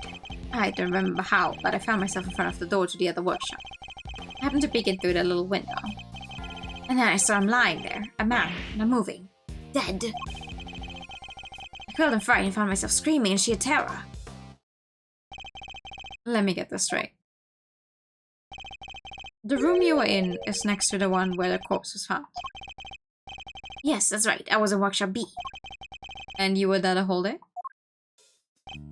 Yes, from the 7 a.m. roll call onwards. There are 3 roll calls a day, you see. 7 a.m., noon, and 9 p.m. And they check who's in the workshops during roll call, correct? That's right. The thing was reported to be a miss at 7 a.m., which means that Knight's body wasn't in the workshop yet at that point in time.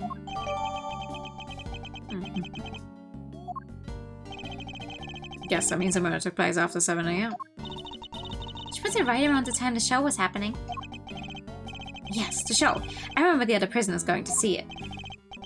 And therefore, anybody who wasn't at the show has no alibi. Would that be a fair assessment, Mr. Sully? I guess so, but I only found the body, I swear. It's a clear contradiction, Mr. Sully's testimony. Rooting it out should be my first priority.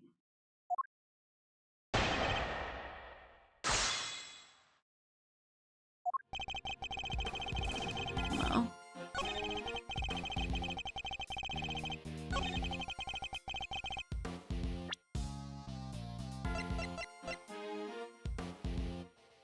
Objection!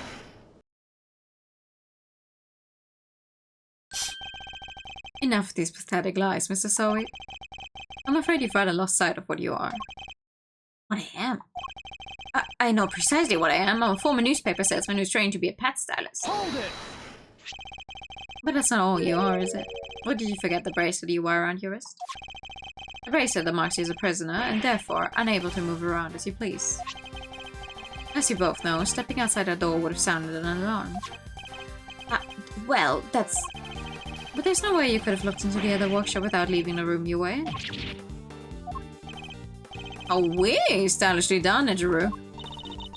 Doesn't this mean Mr. Sawit couldn't have found the body then?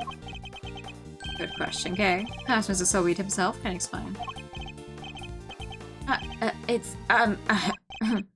Actually, I may have forgotten to mention one very important detail. Sorry about that. I can explain exactly how I was able to see the body if you'd like. Well, let's go ahead.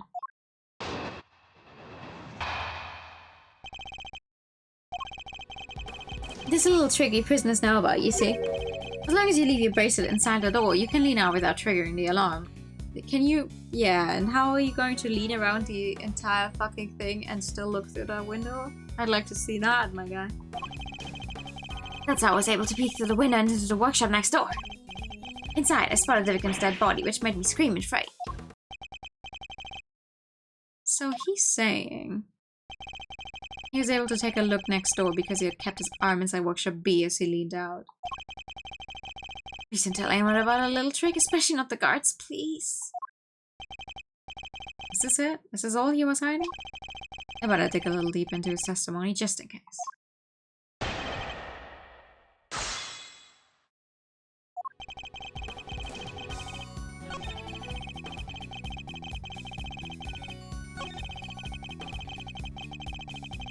Hold it! Why did you make so much of an effort just to take a look?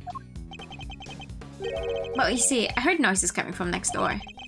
And that room was supposed to be empty, so I thought it was strange. And you went to look as soon as you heard these noises?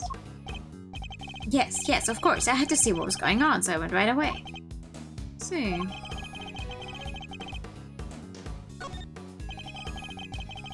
You claimed that you looked into the next room as soon as you heard some noise. If that's the case, you must have seen more than just a dead body.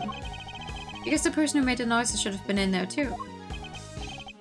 That's, Got him quaking in his boots, Mr. Edgeworth. Mr. Zoe, tell us the truth about what you saw. You do, of course, have the right to remain silent. But it will do little to dispel the notion that you were somehow involved in this crime. Have a good night, Mel.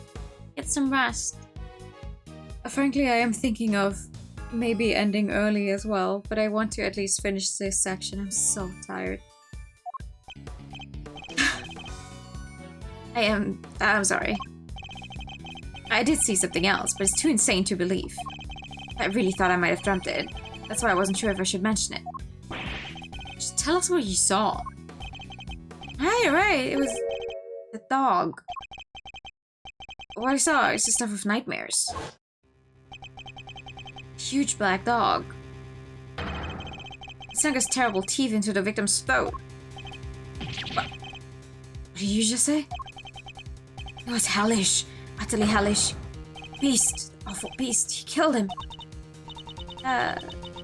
Suddenly I don't feel so good. Scrapers, that's awful. Talk about traumatizing. It was dreadful, horrible. Now you know why I couldn't help but scream. There's a man-eating dog in the prison's animal population, is there?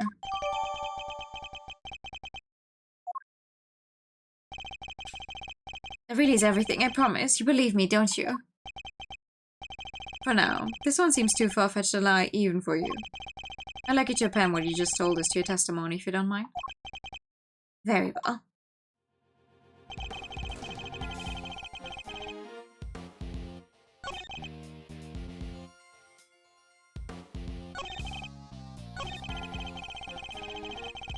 Head around the man's throat. Hold it! You sure this black dog was biting the victim's throat? Yes, there was blood everywhere. The beast's mouth was dripping with it and... Oh, spare us the gory details, will you? What about the victim? Was he... Don't say it! Do you really need to ask him that, Miss Edgeworth? Okay, what was a punch for? I'm on your side here. He wasn't moving at all. He was just lying there. I mean, he was already dead. There's so much blood just oozing from his neck. He was dead as a doornail, I'm sure of that. Not even a twitch of a finger. Just lifeless. Enough already. Why do you have to go into every little detail like that? Give you a nice and accurate testimony. That is what you want, isn't it? Shall I add what I've said to my testimony, Miss Ashworth? Please do. It was awful, I tell you. Terrible.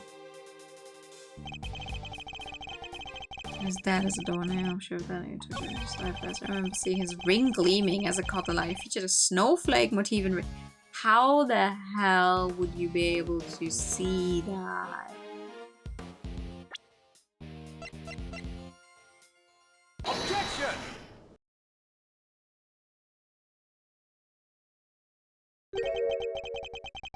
A ring with a snowflake relief. Yes, I saw it, clear as day. It was carved in such fine detail. Interesting. Your testimony is certainly very accurate. In fact, I'd say it's just a little too accurate. And? What's wrong with being too accurate? I mean this. You testified to having seen a ring with a snowflake design on it. And while the victim did indeed have a ring on his finger... See, exactly as I said. There is no way you could have seen it. Take a look at this photograph. Look at this graph.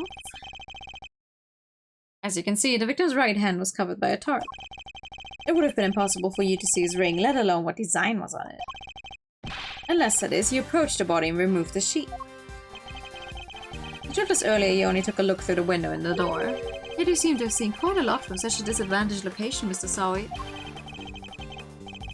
Who the heck do you think you are, huh, Mr. Big Shot? Acting like you know it all. I mean, I saw what I saw, I swear. I know, the man's arm must have moved under the top after I peeked in. Objection!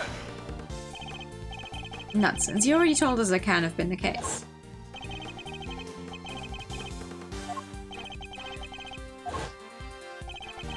You said it yourself that the victim was already dead, and dead men don't move, do they?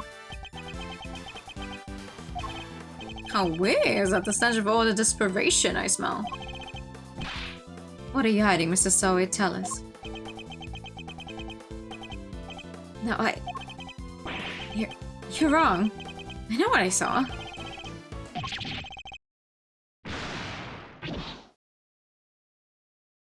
He still has that same move.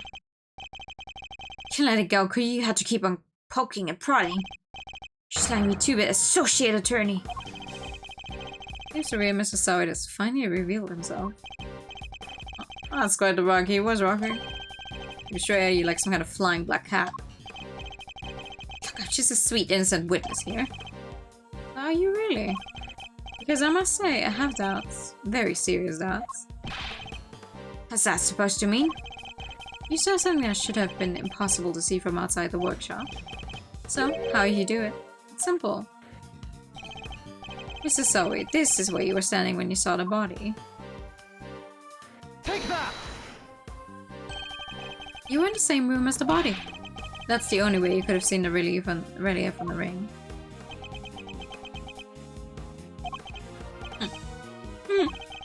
Say what you want, but you don't have a shred of evidence, do you? Nothing to prove I was in the room with the body anyway. You can prove it, can you? Because I was in the next room over. Minding my own business and looking after the animals. Might as well have signed out a pair of rubber gloves for fun. Put up or shut up, I want to see evidence that proves I was in a room with the body. Take that!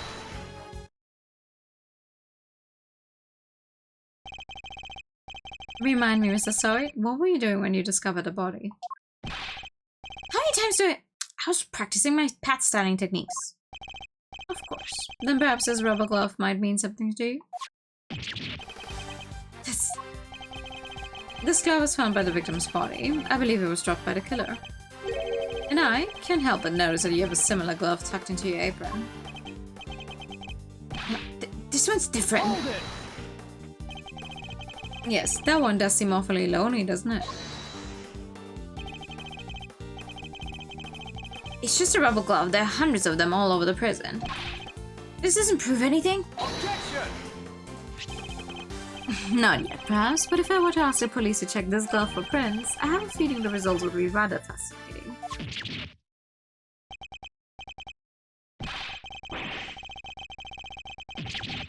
Damn, son. If you're not the killer, calm down. It's over. Objection! What the? That was a pretty bad objection, am I right? Please, Fender, now is not the time for tomfoolery. But I have a legit objection, because this isn't over. There's something that still doesn't make sense. Oh man, he's a prisoner, right? And he's got one of those bracelets doohickeys on. That's true. So how could he have left his workshop in the first place? His bracelet would have triggered the alarm if he tried. Right, we don't have a good explanation for that yet. Well, anything you'd like to share, good buddy? Well, friends here. That's weird. You should be clinging onto the bracelet like that big round lifesaver it is.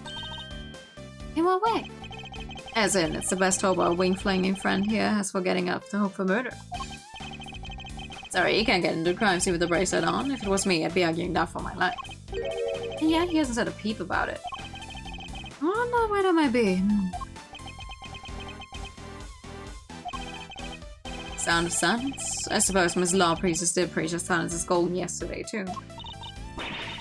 You sounded like an actual attorney for a second there, Mr. Fender. The worst of times are when lawyers calmly show our biggest smiles. Gregory told me that. It was part of the attorney's code he lived by. So, friend, what's the dealio? Why so coy about your bracelet?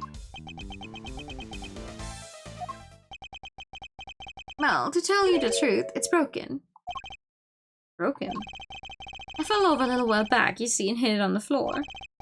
After that, it didn't seem to set the sensors off anymore. I should have told the guards about it, I know, but well, it was awfully convenient. I see. So your bracelet is broken. Did you really break that easily? So, then this prison has a serious security problem. You there, could we have a moment? Aren't you just the cutest? Meow, how can I help you, sir? This prisoner's bracelet appears to be broken. What? Really? That's not good. I got someone to find a replacement right away. Thank you. We'll keep hold of the broken one for the time being.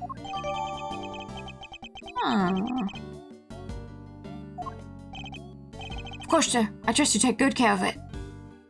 Always. Always. Sweet. Bracelet sorted. Now to turn a murderer in, yeah? What? No, I didn't kill anybody. Oh, Bellio, you were the one who said your bracelet was out of commission. Or were there other inmates freely roaming the halls while everybody's busy watching the show? No, I just found the body, that's all, I promise. When I did, that enormous dog still had his mouth wrapped around the poor man's neck. Oh only went into the workshop after the beast had left. And why did you go in? Well, fine. I wanted to go through his pockets, okay? He's going to rob the corpse. That explains why he remembers Knight's ring in so much detail. Hey, why are you looking at me like that? I'm a great thief. I'd never stoop so low as to steal from a... I didn't steal anything either. The show ended just after I'd entered the room, and all the other inmates came trickling downstairs thereafter. I panicked, rushed back to the other workshop, and started my fake screaming. And dropped the glove in your haste, huh?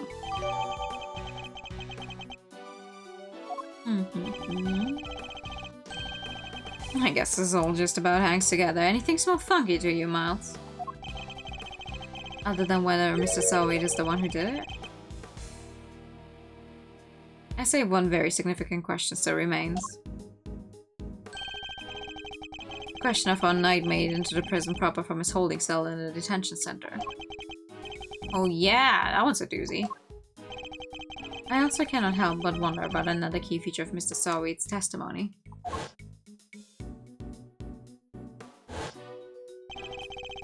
The dog's involvement can only mean one thing. Mr. Selweed. Yes? What is it? Were you the only prisoner who didn't go to watch the show? Well, no. There was one other who didn't. Am I right in thinking that this person couldn't have watched the show even if he'd wanted to? Yes. How did you... I knew it. I had my suspicions when we first ran into the black dog yesterday, but this confirms it. A criminal that dangerous to end up in a place like this is unbelievable, but... Where's this person's cell? You going to see him? Who are we talking about here? Hey, he's not like the other prisoners, you know? He's special. He's treated like your royalty. But you didn't hear that from me. All I'll say is, if you value your life, you stay away from him. What? Will you please stop trying to scare us all the time? The big cheese, huh? Well, I for one definitely value my life, so that sucks. Keep him maximum security. Which is over there.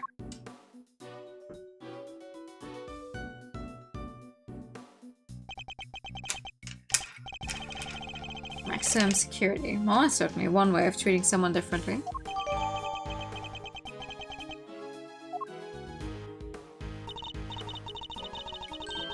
Alright, quit being so mysterious and tell us who he is already. Let's just say he's highly skilled when it comes to people's lives. Better than anyone, in fact. And that's all I'm prepared to say on the subject. In fact, I may have already said too much.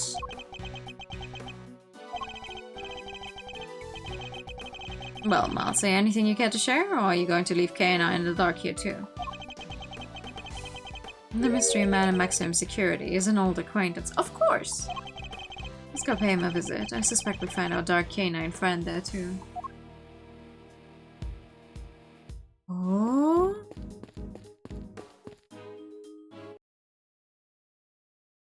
Jesus, yeah, okay, that's a depressing cell.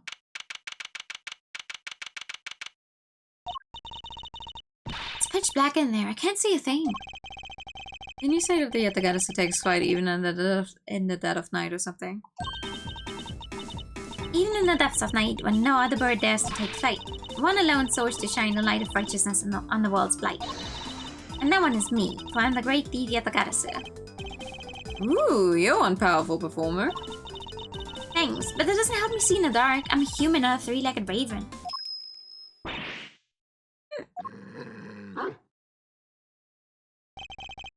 But... Mr. Edgeworth. That voice, I knew it. It has been far too long. You remember me? I could hardly forget now, could I? After all, you are the one who put me away. Mr. Edgeworth, are you talking to that dog? Or is there someone else in there? Still can't see a dang thing. Oh, but I am forgetting myself. Forgive me. I do not often receive visitors. One moment. I will turn on the lights. What the fuck am I looking at? You are a heavy-footed lot. Am I right in thinking there are 3 of you in all? Very well. Perhaps we should start by introducing ourselves. I am Bodhidharma Kindness. Bodhidharma.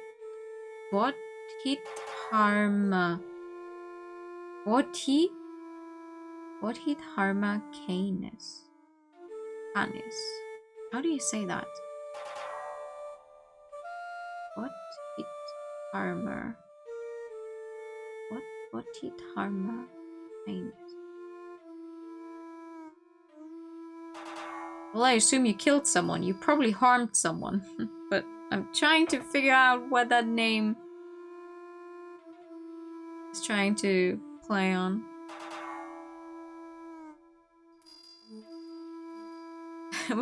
Thank you for the ankle and the hydro time and the pet.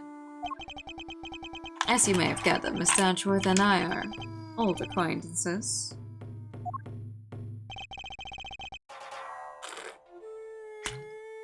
Canis was a notorious assassin. Some knew him as the Blind Butcher. Okay, see, so it is a guide dog. I kept thinking because of, you know, his, like, for one, the bell, and two, like, the thing he has around him, the body, definitely has, like, this thing where you can hold on to. It sounds like I'm on the right track. Yeah, right? It's like the bod hit Harmer. But what the cane? Oh, cane is because he's blind. He would use a cane, maybe. Okay, yeah, I think we're getting there. I think we got it. His only weapons were a vicious hunting hound and a fearsomely sharp knife. His appearance was always announced by the sound of bells. The last sound his victims would ever hear.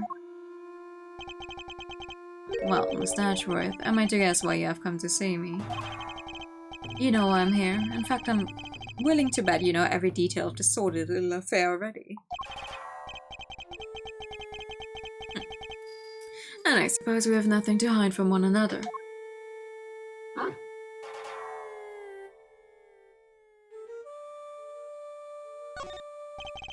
Your faithful canine friend is currently the chief suspect in a murder investigation. The person who found the body saw a dog with its mouth around the victim's throat. Canine says in canine because of the dog, but I think it would be funny. I think it would be funny.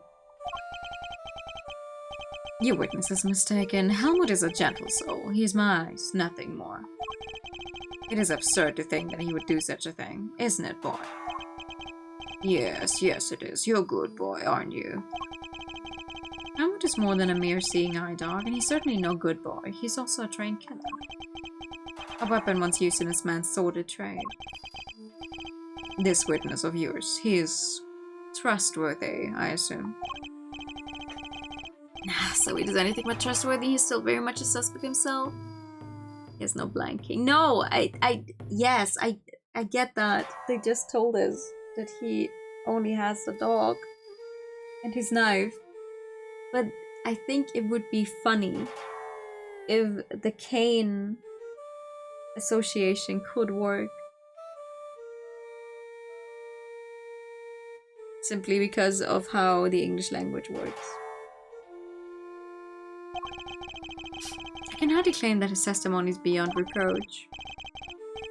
Oh no, then. I thought as much. Yes, I did, Helmut, yes. I figure that he already knew who our witness is. What were you doing between 8 and 10 AM yesterday morning, Mr. Canis? During the show, you mean? I was here, ensconced in these humble surroundings. I've developed a passion for wood carving, you see. An obsession, even. I was engrossed in it all morning. And you have permission to engage in such a hobby? I can't believe someone would actually let you. The warden and I have an understanding. An understanding? That's ridiculous. This man shouldn't be allowed 1, let alone 5 chisels. And nothing but lethal weapons in his hands. I was carving Buddha's pieces at first, but by the 674th, my interest had begun to wane. That must have taken forever. Time is all I have, child. In any case, my focus has now shifted to pieces such as these.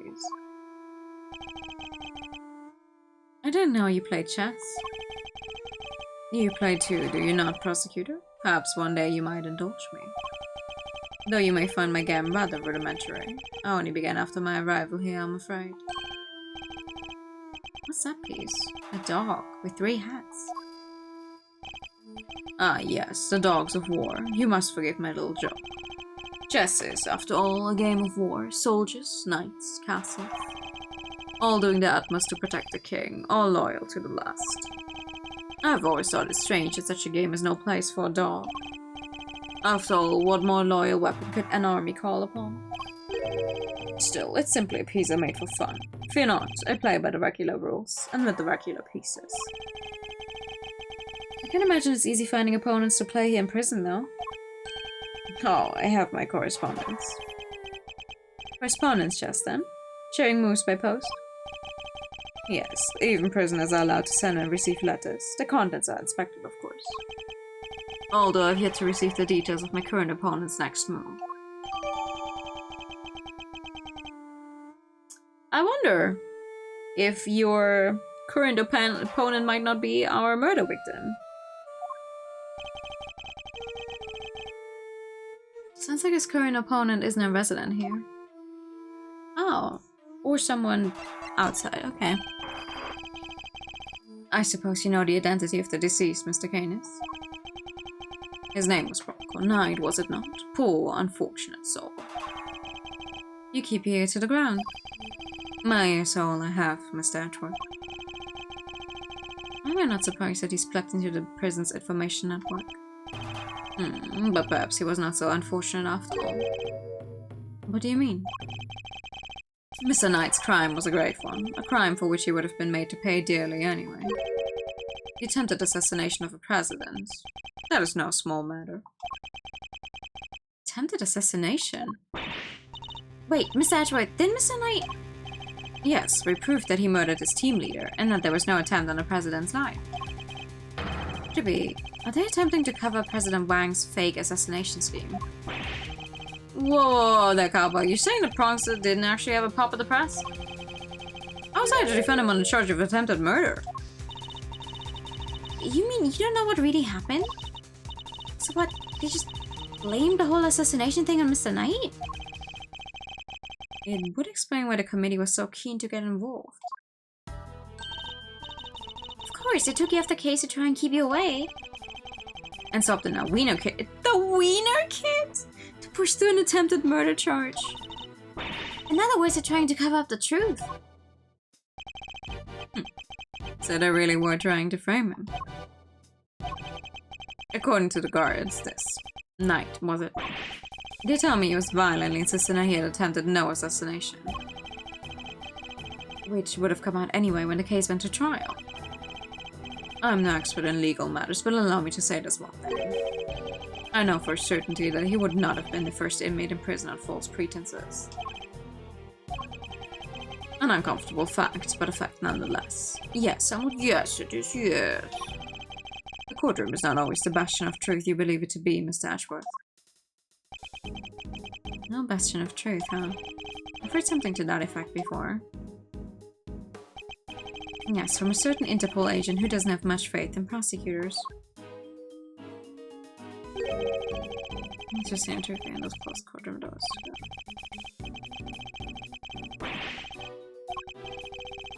It doesn't need the likes of you to start. Yeah. I never was able to fully dispel his mistrust of prosecutors. Even Helmut understands, don't you, Helmut? Yes, you do. The truth is revealed in court and your deductions. It is dangerous to trust either implicitly. But I'm not bitter. You're not the first to make me a subject of unfounded suspicion in recent days. In fact, I was visited by another prosecutor only yesterday. He was accompanied by a judge. They even dragged the warden along, her distaste for me lingering unspoken in the air. Not those two again. Prosecutor Wynne and Judge Gavel. They went over my cell with a fine-tooth comb, but they left empty-handed. They were looking for the murder weapon, I believe, to no avail. But I mustn't take it personally. Rumor has it that they searched every cell in the prison, and still failed to find what they were looking for. I pray they weren't too disappointed.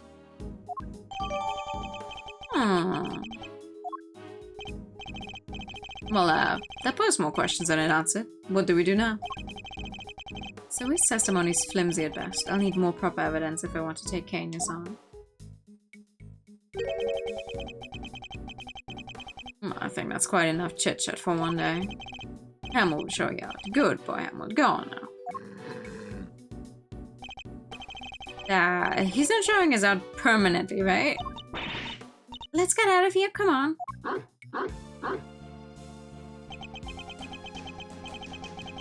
Until next time, Mr. Canis. It does pay me the brief time I spent just as we were becoming reacquainted. I'll wait your return, Miss Ashworth.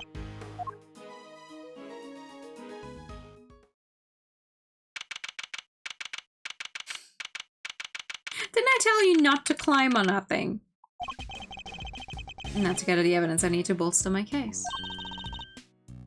Hey, Miss Ashworth. That's the best hiding spot she could find? It's alright, Kay. You can come down now. Where's Fender? He ran off somewhere. I had no idea he could move that fast. Fender. So what do we do now? You and I will continue the investigation, and I know just where to start. We're solving out one particular mystery that's been dogging us this whole time. Knight's body was found in one of the prison workshops, but he was presumably being detained in one of the detention center's holding cells. So how do you end up on the other side of those heavy security doors? Let's start by investigating the holding cells. In Mr. Knight's room, correct? Right? What about Mr. Fender? I'm sure he'll find us when he's ready. Sure, but he's kind of a boss, isn't he? Oh well.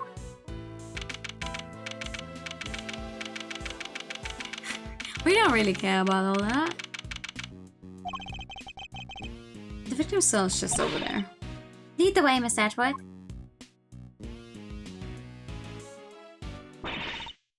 Just about had it. Who's that? Oh. One Lagarde. She must have come from the corridor marked no entry. He's still not talking, man. Even the evidence you borrowed from the precinct? No, and I've tried so many times I've lost count. What am I supposed to do? I can't send in a blank report. Why am I giving... I'm doing the same thing I complained about yesterday, actually, about giving her more of a...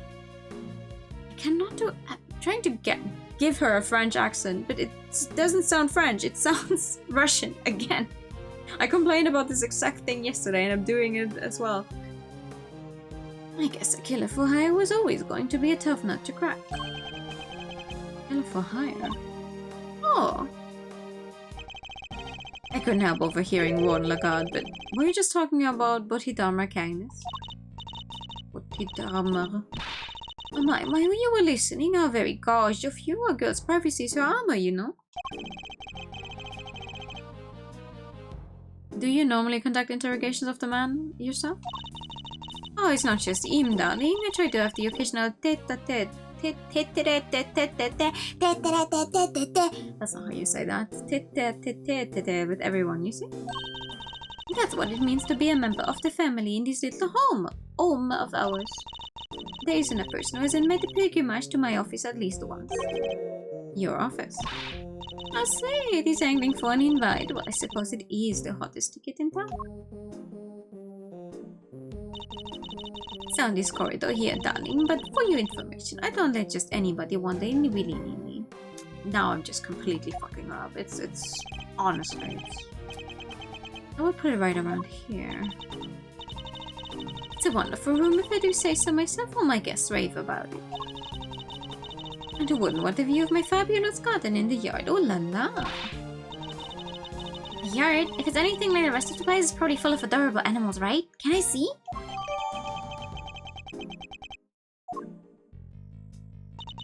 Oh, darling, it's so sweet of you to take an interest, but I'm afraid it's just not possible.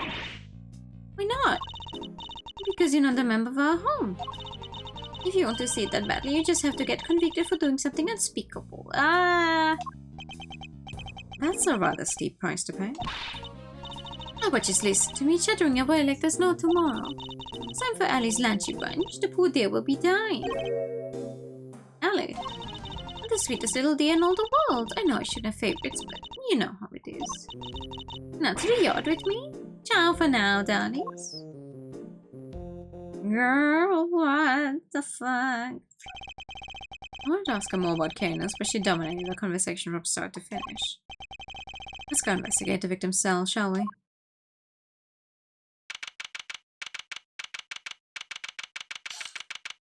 I am actually trying to find a stopping point here. So this is Knight's cell. When do you think he was brought in, Miss Ashworth?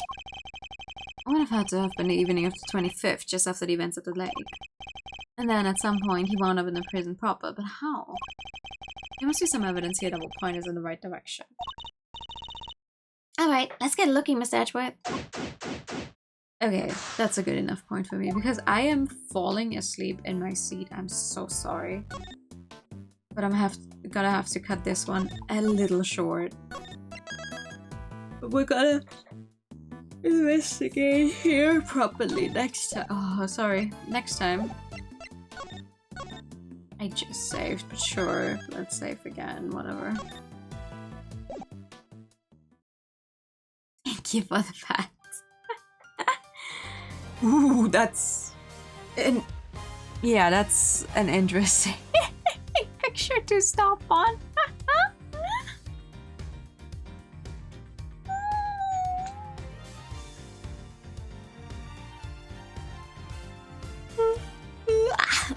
Yeah, sorry, we're ending a little early.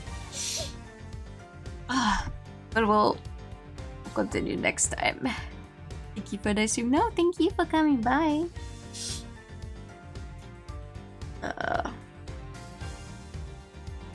I've had the dog. I don't know how well it's gonna go for the rest of the streams this week because rather short notice I've gotten I have to work longer. You know, the way I did just a few weeks ago, I have to work longer the remainder of the week as well. I do get extra money for it, yay! But also I'm so tired. It's so tired. But I'll try. Thank you for streaming. No, thank you for coming by.